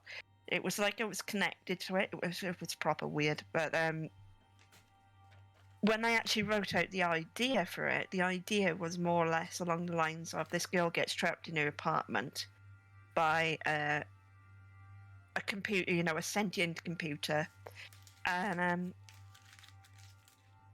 they find out that her boyfriend's been trying to get in, trying to rescue her and things like that. And this computer's like putting out on this screen that, like she's fine and all this, like mimicking her appearance and all. And that's what I was trying to work with. Did I actually write it? No. That's crazy. Yeah. Well, that was the one that sticks out to me, because I was just like, dreams are so weird. I also have the thing with deciphering them. I have a dream dictionary, and I use a lot of research pages on the internet, because that one's my last fan fiction about the Yokoi, the spirit one. It had to do a lot to do with dreams, because the girl was experiencing and seeing people that she's never met before and feeling things for them and all that, and she's never even met them all of her life, so she thought she was crazy and they gave her drugs and stuff. But I really got into the I can't even think of the word I'm trying to think. Thinking is hard, ladies and gentlemen. It is. It is really hard. I really am a writer. Okay, I can write. Yeah. Lozzie has read some of my stuff. She can attest that Yes. I can write words in Yes. sentences. Lizzie writes really, really, really, really good stories. Oh, So shush. definitely Stop check trying them to out. puff me up, Miss Fancy Worder. Okay. But I was doing a lot of research on what dreams are and all that, but I was like, wait a minute, I have this one reoccurring dream that happens constantly. I don't know how many of people I've told about it, but it's really weird to have a dream that happens this particular way, because it's always the same setting. I'm not sure if I'm pretty sure it's a college of some sort, and it's a lunchroom or a cafeteria with round tables, and there's a wall with windows, and I can see the stuff from outside, like if it's day or if it's raining, and the environment changes. Sometimes there'll be snow, sometimes it'll be nighttime, sometimes it's like there's just subtle differences, like the paint color will also change. Usually it's orange, but sometimes it switches to blue depending on the mood of the dream, but it's always the same setting. We're sitting in a cafeteria and we're at lunch, and the person on the other side is actually a K-pop idol that I used to be. Well, I'm still in love with him, but because his voice is amazing. But he was the first K-pop idol that I fell in love with, and on a musical level, because his voice gives me ASMR. I get all goosebumps whenever I hear him sing. But anyway, Yeah. it's that particular idol that's always sitting at a lunch table with me, and I'm on this side. I'm reading, he's reading, and we're sitting there, and there's a plate of oranges in the center of the table. There's usually 3 or 4 of them, and there's this little plate beside it that they'll have them peeled. And shut up, phone, I'm talking. But sorry. Anyway, he always pushes the plate over and nods at me to eat them, but that's usually as far as it goes. We never exchange any type of dialogue at all, but it's usually the same thing, and it is the most comforting dream I have ever had in my entire life. I had it for so long. It just, each piece gets a little bit longer, and lately the oranges and the bright colors in the background have been changing subtly to like blues and grays and colors like that, but it's still the same. He's always dressed the same, I'm always dressed the same, and there's never everybody else in the room. It's really weird. And I looked up what oranges means. Oranges means to start again. It symbolizes hope and moving on for a better future. And it's like, I've had these dreams since I got sick, which I'm not anymore. No. So and it's like, will I not have these dreams anymore because I'm better? Because I haven't had one in a really long time. But I really want to know what's happening. Why are we sitting in this place? And why are you always offering me oranges? So dreams have some weird psychological thing going on from a different plane of existence, and they're really cool. And I like dreams anyway. Yes. I had no idea what was going on with my dream, where I was trapped in an apartment by a computer. Apparently computers are controlling you, Lozzie. You have to get them to let Yeah. you go. Oh my god. Yeah, that's going to be like the next thing you see me. I'll have the old tinfoil on my head, and I'll be going like, "There's really aliens," and things like that. And you'd be like, "Oh god, she's lost it." But Okay. Next question. How do you set up for a project? Do you have, like I asked you earlier, if you have a specific routine? it depends. It depends on what I'm doing. Sometimes I just challenge myself and just like put pen to paper and see what comes out. Mm-hmm. And then other times I will sort of like start with like making characters, and then give it, writing out general like plot points and things, Mm-hmm. and writing like sort of like down the atmosphere I want to create. And it really I suppose it depends on my mood, if I'm honest with you. Like, sometimes it feels so spontaneous. I'm like, I'm just Yeah. gonna write it. Yep, See what it's like. Book. But yeah, I understand that. Look, I lost one of my from my flower. I made a pretty little flower on here, and I lost one of the petals on it. Oh. But this was for the 2021 Nano project. It was about Nephilim, which I think is funny that you picked Nephilim. But I always start them the same way, kind of platform. I'll make an index, and then I'll have a quote. I have a Bible quote here for this one because it's about Nephilim. But I usually set my characters up, instead of writing out huge, massive lists like I used to do, is actually Dee Dee in my Discord. She changes her name so often you probably don't know who she is now. But she helped me get my massive wordiness down to bullets, which I think is pretty cool. So I have the basics for a person, and then their descriptions and their weird quirks and traumas all on the same page. And that's it. And then I put their history on the other page so I don't kind of blend myself out. But I think it's cool that you sometimes just write to write. One of my first and most famous, I shouldn't say famous, but one of my most popular smut fan fictions was just me writing one page, and then it just became an entire story out of that one page.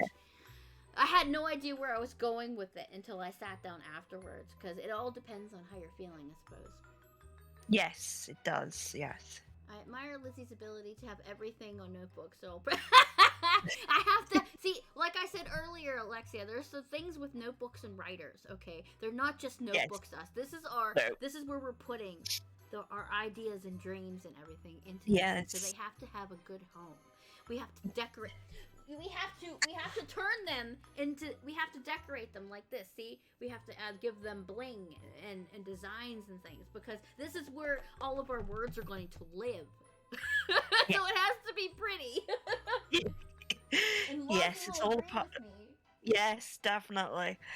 So they're gonna live there, so they have to have a nice home to live in. Unless they're just ideas, then it's just a stupid little cheap notebook like this, the word vomit. That's where all my ideas go. They end up in one of these books, and that's it. But it's true. It's true. Yeah, the word vomit notebook. Yeah, the word vomit notebook. You know what I mean? Don't laugh at me, Lozzie, because it helps. Okay, me just writing down. It's like, okay, I got this idea for a person, and then I'm gonna write down like 50 names. Okay, I'll pick this name because this sounds good. And then I'll do this, and I'll pick this, especially towns in like places on maps. It's like, I hate picking out names for places. It makes me so mad. I have a name generator for all of those. It's like, I hate thinking of them. Oh yes, it winds me up as well. It's one of those things where I just like, I've described this place. I've written down the ideas of what this place is. Do you think I can think of what to call it? Nope. Nope, not at all. I'll look on the back of like cans and like directions and be like, oh, I'll call it that. Okay, that's cool. Yeah, that looks good. That sounds good. What if I mix up these two words on the back of this can here? Yeah, that sounds that'd be good. No, I get you. So what are your thoughts on writing prompts? Like, they have them on Pinterest, and they have those on like Twitter and things like that, where they give you one sentence and you write a story from that sentence. I think they're actually really good, if I'm honest with you. They definitely get you thinking of what you could write, like with that prompt, what you could write. Mm-hmm. And what you could sort of like plan around it as well. True. I wouldn't say all my stories are great when I'm using prompts, but they definitely help. Mm-hmm. Especially if you've got like the old writer's block and all, because it just makes you just sort of go, the writer's block. Just put this idea down, even if it comes out like rubbish, like like just put it down. From what I've read about writer's block, they said you're even supposed to write out the rubbish. Yeah. Sounds strange, a person from the U.S. saying rubbish. We just say garbage. Garbage. But you have such a pretty accent, so you can say rubbish and make it sound nice. Me, if I said rubbish, it's like, why is she saying that? She sounds stupid. That's cool, actually, in your accent. It's just garbage. So I can't say pretty words like that, but But yes, I found that I have a 50-50 chance of making a good plot with a prompt. And then the rest of it's gonna turn out like trash. Yes. Yeah, it's like, That's okay, what. you give me a picture of let's say you give me a picture of like a stack of rocks. And it's like, okay, Yeah. I'm staring at the stack of rocks for like 3 days and go, okay, I have an idea. And then I write down the idea and go, what the hell was I thinking? It's like, no, it's not gonna work. So no, it doesn't work all the time. It doesn't work all the time. No, the last prompt I had, if I remember, it was the one that you give me actually in the Discord, where it was the house was changing all the time. Yes. I didn't finish that prompt. Sorry, Amy. No, I didn't finish it tidy either, but I literally looked back at what I wrote and I was like, what? Yeah, ours was But, basically a Halloween prompt. And Yes. this couple went on their first date to a haunted house, but the haunted Yes. house started moving and coming alive. So I took it a step further and was like, this is actually the house of somebody who used to be a serial killer back in the day, and he kept all the corpses in the house and like mortared them up in the walls. So it was practically alive. So when they went through the one door, they entered a different side of the house, like the old version of the house where the ghost lives in, and they had to find their way back out. But I went off. I totally went off, and I was like, "Oh, this is completely not what you wanted me to do. I hope you didn't want this to be romantic, because it totally went to the horror aspect of it." And it was just like, Yeah. no, I just gave you the prompt. It's like I didn't even get to finish it. Do you know why? Because my brain's putty. Yeah. Mine was the same. I remember I just ended up throwing an ending in there and just went, "I'll do." But Yeah, that'll do. yeah. Folk. That'll do. Yeah. Now I look back at it, I sort of think like, well, if you actually fleshed that ending out, that would have been way better, way spookier, Mhm. you know.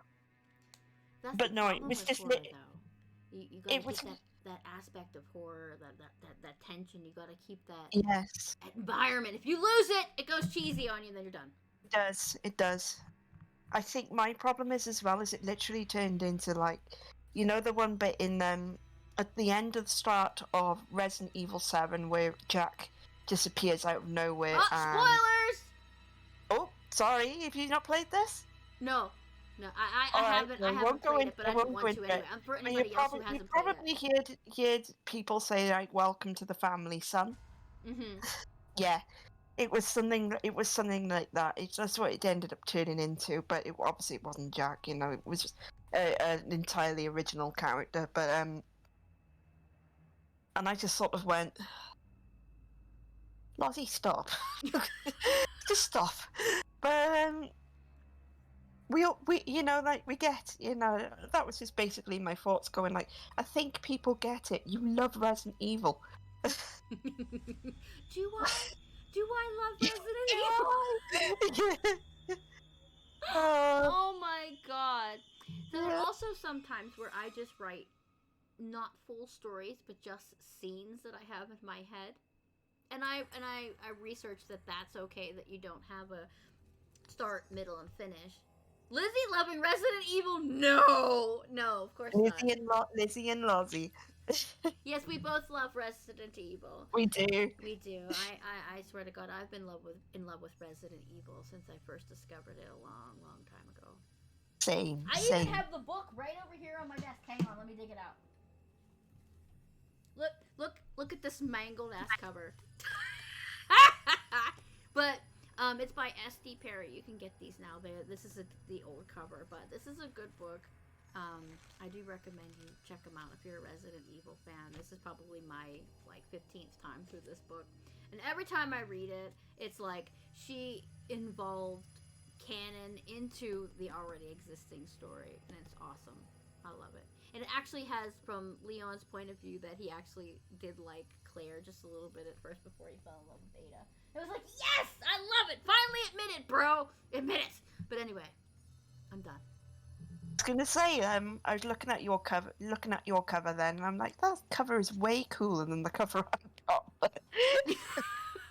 Yeah. But yeah, it's nice, right? Yes. Yeah, it is cool. It was left of it because I've torn Yeah. it to crap. Yeah.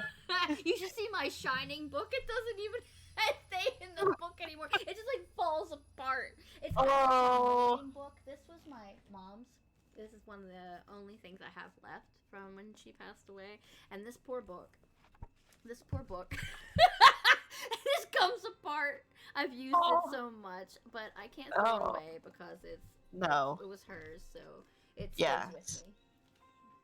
No matter what shape it's in, I will glue that bitch back together. That's what I'm saying. Reminds me of so much of my dad's books downstairs. It's like all his King Arthur books and all. Like you literally open them up and the pages are falling out. And I'm right. You can tell a book lover from that. Lexi Lou in the chat is a big book lover, so she'll understand that. But yes. Okay. What is your drive to keep going on writing? I'm pretty sure that someone said a comment or two that got you a little bit put out. How do you still keep going after that? Oh, it's difficult. You know, I'm not actually entirely sure. There has been comments, and I've sort of gone like, you know, it has got me down. You know. Yeah. But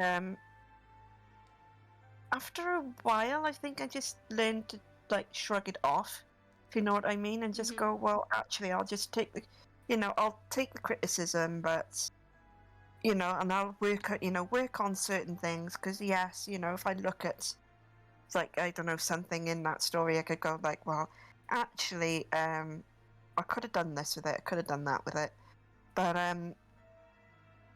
it's very hard, if you know what I mean, like, it is very, very hard.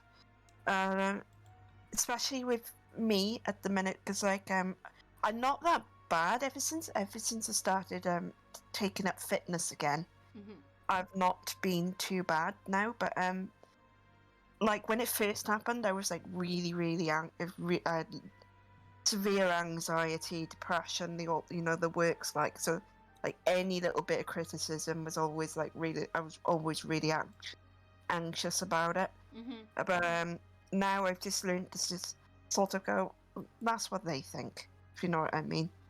Yeah. And if it came to it, and one of my friends gave me this idea. He said, obviously, you would have to put a lot of work into it as well. You know, he said, but it is something to consider down the line. Is looking at, you know, like if you wanted to publish a full story, looking at self-publishing.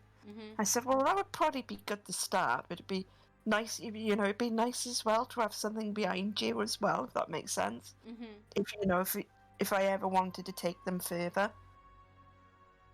Yes, exactly. But no, I say the furthest I've gone is at the minute. One of my poems, it's called Pretty Girls, which was like I was writing about what it was like growing up in the 90s, mainly in this poem, which was actually a lot harder than it sounded. Shut up, crow! Sorry, there's a crow outside my window hawking at me. Shut up! Anyway, go ahead. Yeah, this is what it was like growing up in the 90s, like, because it was literally like your hair, like with the hairstyles and all, your hair wouldn't move. It would be that stiff with like hairspray and things like that, and there were certain shops you had to go to and things like that as well. And I was just writing about that, and one of the magazines turned around and said, we really like that, like, is it all right if we have, like, obviously, like your little sort of like biography and all, and a picture and things, and is it okay if we publish it in our magazine? I went, carry on. Please do. Thank you very much. Yes. You know. Yeah.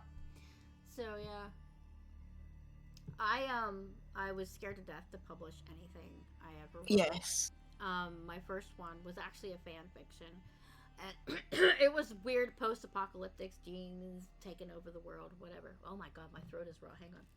Oh. There we go. That's better. But anyway, I didn't get any bad comments on that one, but later on, as I started to go, I would get comments like, "Oh my god, you write like a 5-year-old." That one was my favorite. And I was actually I got into writing smut. Yes, I did a lot Yeah. of smut writing, and somebody told me that my smut was too spicy. My first chapter was way too spicy to have it that close to. It's like, what? Are you sure you're in the right genre? Okay, because Yeah. it's supposed to be spicy, but yeah, it kind of Yeah. hurts a little bit, you know, when someone's like, "Oh man, it's just not that great. Your story needs a lot of work." It's like, "Oh, fine. What does it need?" It's like, "I don't know. It just sucks." It's like, "That's helpful. Thanks." That's not criticism. Just No, that's just that's telling your me it opinion. sucks doesn't help, you know. Yeah. Yeah. So it's like That's that's always your that opinion. paranoia of Like, putting your work out there because that's part of you. It's like part of your soul, basically. It's like these are the yes. beautiful things that I see in my head, and I want to share that with you. But if you tell me it sucks, then that's not good. Yes. All right. But yeah, Yes. eventually I keep coming around because I'm totally obsessed with writing. Yeah. I'm the same. It's a compulsion. I have to. It is a compulsion. Once it's got you, that's it. Like, it is. You lose Yeah, time, that's it. space, whatever. Oh my god! Oh, Desmondo, you psychopath! What are you doing? Thank you for the 5 gift subs to no. Paul, my brother, and Ricardo, Spring, and Doom, and Not. Thank you very much. You're amazing. Guys, go follow Des Games right now because he is an amazing dude. Oh, so And that's cool. really loud. I'm so sorry, Lozzie. That's all right. Don't worry. Are you done now? Thank you. Oh my god, I hate that. Oh no, it's not done! It fooled me. Well, I am so sorry. Stop that. that's okay. Don't worry. Alright. Okay, I turned it off. I turned it off so it won't go off. Alright, but thank you so much for that, Des. You're amazing. Oh, I'm so tired. Wait, what? No, wait. No, I don't know. Just talking about this is it's like getting me all hyped. You are amazing, Lossie. Thank you. But you might have getting me out of my writer's block, which is actually the next question. What are your steps to get out of writer's block? That is the last and final question of this podcast. Look, oh my god. I just want to say first, like, no, Lizzie, you're amazing. Nah. Yeah, and you are amazing, actually. Like ever since I met you, you've always been you've always been really lovely to me and everything as well. Why wouldn't so I be honestly, lovely to you? thank you. Yeah. Seriously. Yes. But getting out of writer's block. Oh, it's giving me a bit of a thought. Exactly, Lexi. Yes. But this chat, I'm telling you. BT, I didn't even know you were here. How are you, lovely? And Cupid, I'm sorry I didn't say hi. Oh, thank you, Pete. Thank you. Yeah, Lozzie is lovely. More people need to go and watch Lozzie because she's a great streamer too. Not only is she an excellent writer, she is an amazing streamer as well. Oh, thank you. But I'm just so sad that I can't watch everybody that comes on. I'm like, I have to pick and choose for like whichever days people. I go through people's schedules to see when they're streaming. It's like, okay, I can watch this person this day and this person that day. So, because I want to watch everybody, I want to be supportive. You know what I mean? I don't stream a lot at the minute, but it is genuine, like sort of like health things going on at the moment. You pay attention to your health, okay? Yeah, it comes first. Yeah, but writer's block. Yeah, getting over writer's block. Oh, I'd say prompts do help because they, like I said, they put you out your comfort zone sometimes as well. I find so you sort of go, well, I gotta write something that I'm not quite used to, so and sometimes I don't think it works for everyone, but sometimes it works for me. Is writing something that's a bit out of my comfort zone seems to like jog my brain a little bit then, and then it'll go like, well, what what are you doing, like being trapped behind this wall then that is like writer's block, because that's how I've always thought of writer's block. It's like a wall that you try to climb, it's like a rocky sort of like wall, and you try to climb it, and each time you look up, it's getting higher and higher and higher, and it's just you're just there thinking, I just can't get over this. Like, it's no way, it's not going to happen. But yeah, I would say prompts do help. I would say also trying to write, like we said earlier, writing through the rubbish as well. That seems, yeah, that seems to help. The rubbish. Rubbish, man. I love it. I love it so much. You guys' accents are amazing. I'm probably sounding ridiculously Welsh at the minute to a lot of people in this chat. I watch another Welsh streamer, Quasi Saturn. He's from Wales. Oh my god, I love him so much. Oh, I think I know. You probably get a kick out of his channel. He plays a lot of Tomb Raider as well. Oh, yes, definitely. I think I've heard of him actually. That sounds familiar. I'm not sure if I follow him. I might follow him much. He shows up occasionally. Yeah. Anyway, thank the you, writer's Lexi. block. Yeah, it's the writer's block. Oh. Writer's block is sitting there with your WordPad open on your desktop and watching the cursor blink and watching YouTube's videos instead.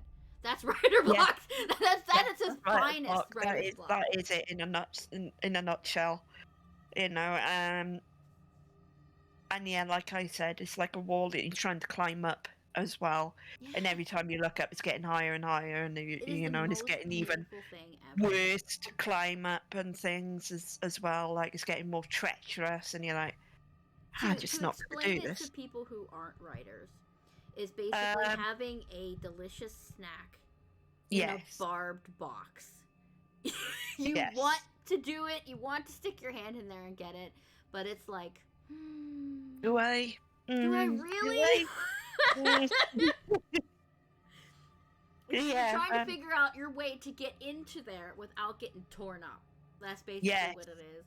Because you can sit there for hours and stare at a blank piece of paper and have 1,000 ideas. You just can't put the words into a sentence. It's the most ridiculous thing ever.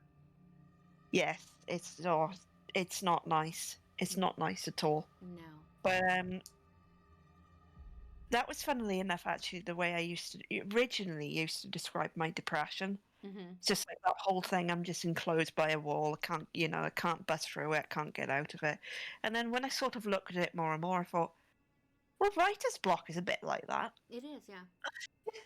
But because that's partly why I originally started writing anyway, was that it used to help me sort of like get through like the dark places. Then, if that that's what I call them anyways. When you sort of like you just get some days and you're there thinking, yeah, I just can't, but, and that was partly how it all started with me, because I've had it for quite a long time. Obviously, depression more than the anxiety. It's only recently that anxiety has started going hand in hand with it. Mm-hmm. But they're very good bedfellows, anxiety and depression. Yeah, which is strange because they're completely on the opposite. They're opposite sides of the spectrum. Because usually when you have depression, you don't want to do anything. When you have anxiety, you can't sit still.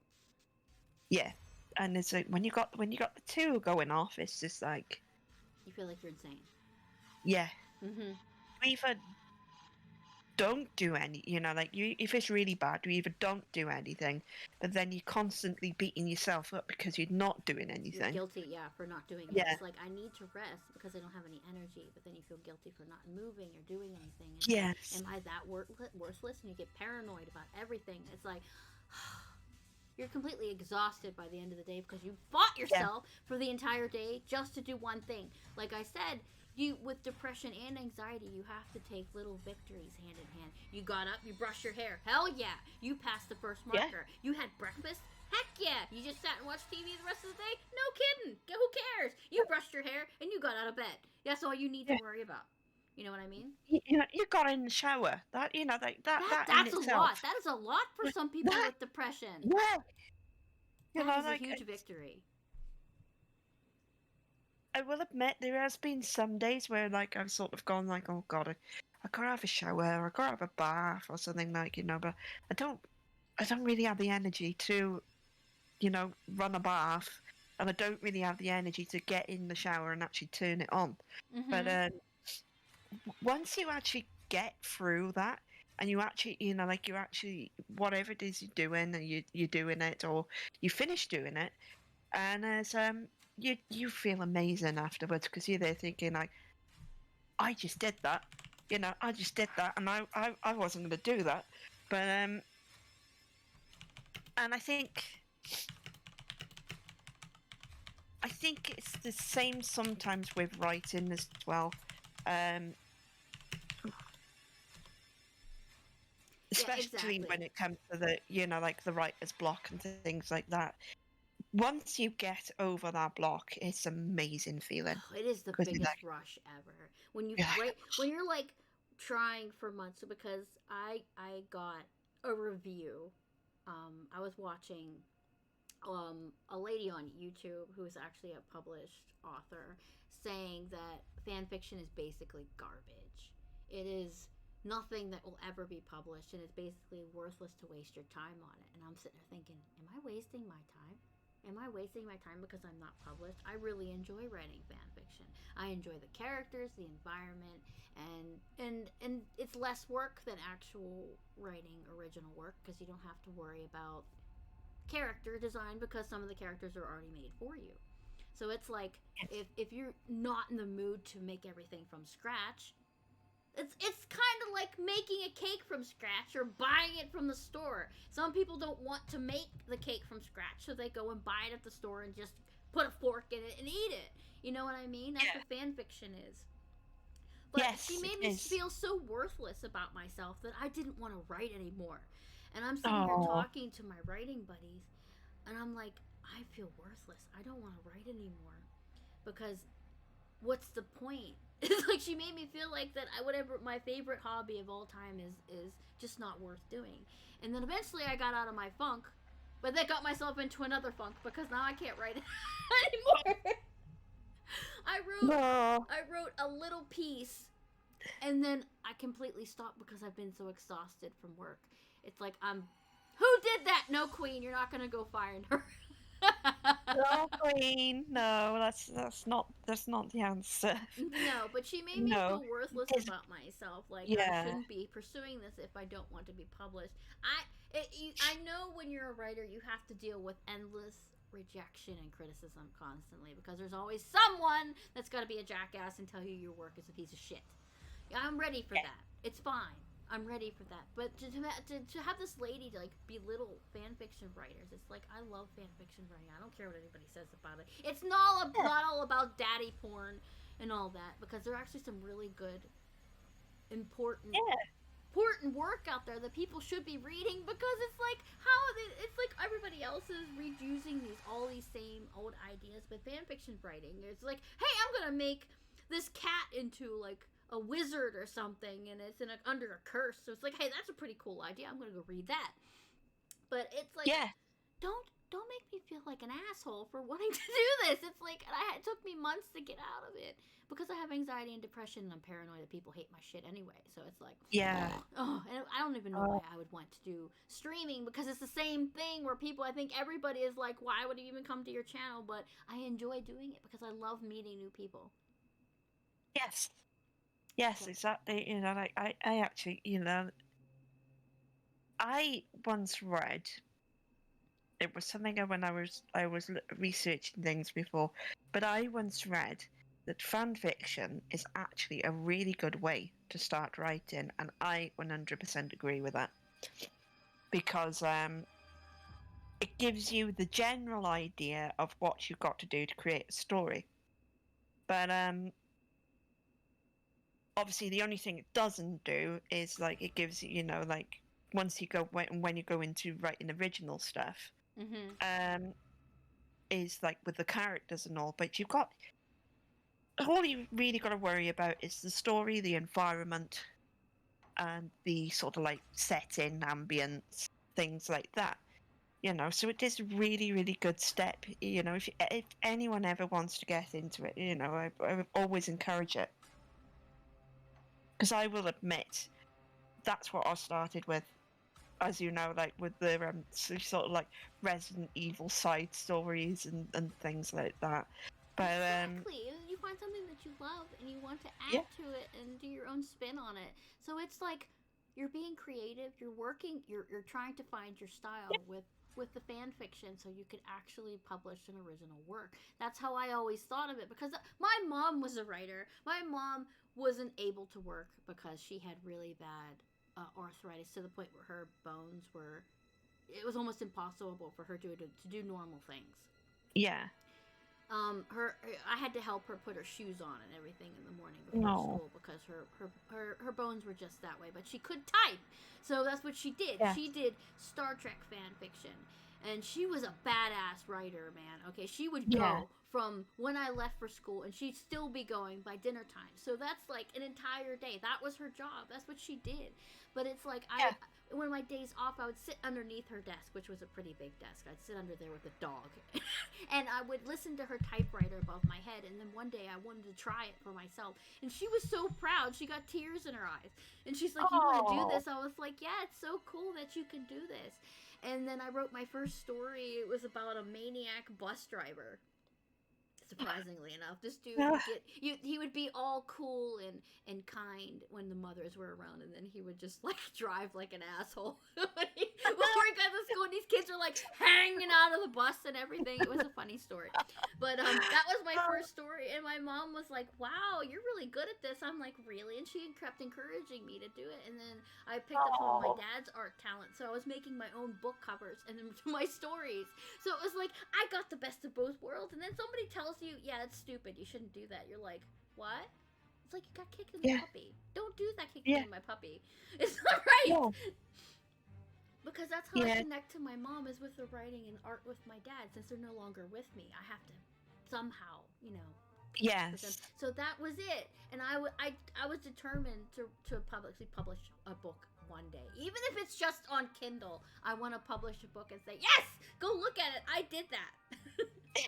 You know what I mean? Yes. And the writer's Yeah. block makes me so depressed because it feels like a part of me is like hollow, that I can't express it, and I just don't have the words to do it. So I got that journal that I showed you earlier, and I'm just gonna just write random shit. Yeah. Hopefully it'll help. Yes. Yes. It's I yeah. just It went on should a hopefully, tirade about that. I am definitely so help. sorry. That's all right. Actually, it was just making me think. Then, we've actually got a really old typewriter, and I always used to type out. It was the same thing. I always used to type out my stories on it, Mhm. and I remember I always used to show my parents my stories and things as well. And it's only been recently that I haven't really sort of gone like, oh, like I'm gonna write this now, and I'm gonna, like write this idea out now, and I'm gonna show my parents it. And it's just simply because of the old anxiety thing, because I'm just frightened of what they're Right. gonna say. Because Because I know my imagination is absolutely mad, and I think Right. that's If you share your partly work what's with causing somebody, it. that means it's like you are important to that person enough for them to share their idea Yeah. with you. Yes. Take it as a compliment. If it's like, would you read this? Because Yes. it took a lot of courage for them to come forward and do it. Yes. Yes. But yes, like like I said, I do get really anxious about it. Like Yeah. that it is really, really it is. You can share whatever I you want with me, Lozzie. I don't care. I'll give I you know. I will not belittle you. No, I could probably write like literal rubbish, and you'd probably be like, "Oh, I've read literal rubbish, and that is on Wattpad. yeah." They publish stories that are absolutely ridiculous and raunchy. So, Oh, you are actually a real writer that could actually go somewhere, and I'm not comparing you to them. That's rubbish. You are a writer. thank you. You're welcome. Oh my god, I've went over time. I'm so sorry, Lozzie. I told you an hour and 40 minutes.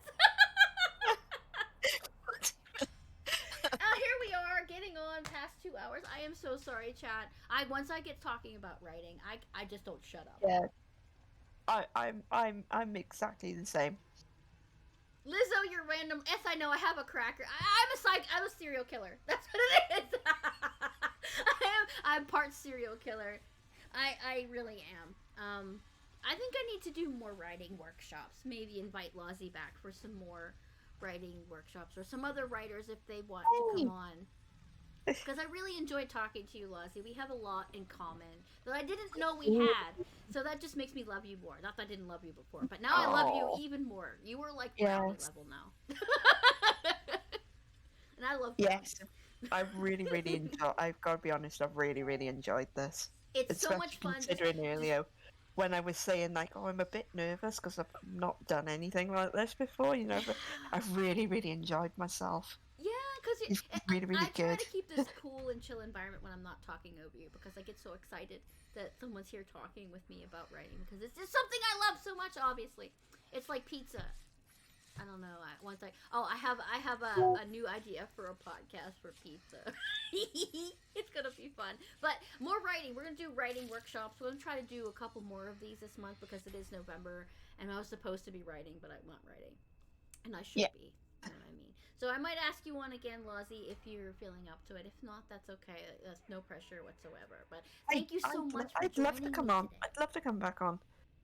Like I said, I've really enjoyed myself, so I'd love to definitely come back on.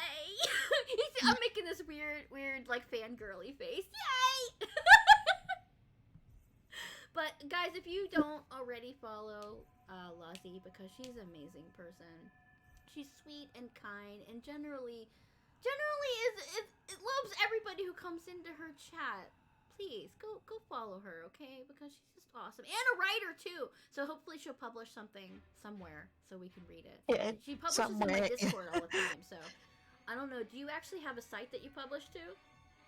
Wattpad at the minute. Just Wattpad? All right. Yeah. If you want, you can drop it in the Discord, and everybody can check you out, because that would be cool. Yes, but of course. course. I am going to be ending stream here because I'm starving to death. I need food. Because I only had a Pop-Tart this morning, and I should have eaten more than a Pop-Tart. Yes, Lexi, I should have eaten more, but I didn't. But thank you so much, Lozzie, for joining me today.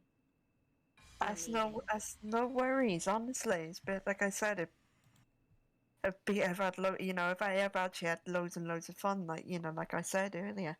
It's nice. So nice that someone loves me. You go and eat right now. See, I told you she was yelling at me. So if you want, Lozzie, you can drop off now. I'm gonna go find somebody to raid. If not, you can hang on and I'll talk to you afterwards. Okay. It all depends on what you want to do. Okay. Did you want to drop off? I can hang on a little bit. Yeah. But it's up to you. It is obviously it's up to you as well, Lizzie. All right. If you want to hang on, I can get back to you, but I'm gonna have to put you on mute and everything. But we'll do that. Yeah, go follow Lozzie. Her link is right there on Twitch, please. And I thank you, Lozzie, for being on my humble podcast. Thank you for having me, Lizzie. All right. Talk to you in a minute, Lozzie. Yeah, talk to you soon. All right, guys. Thank you guys all for coming and listening to me ramble about writing today. I love all of your faces. Thank you, Queen. Thank you, Pete. Thank you, Alexia. Thank you, Desmondo, for all of the gift subs.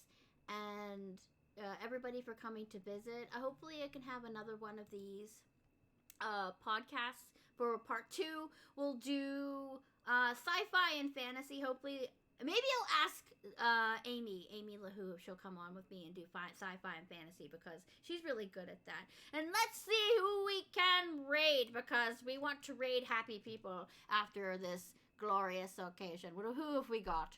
Who have we got? Who shall we raid? Who shall we raid? Let me see. Let me see.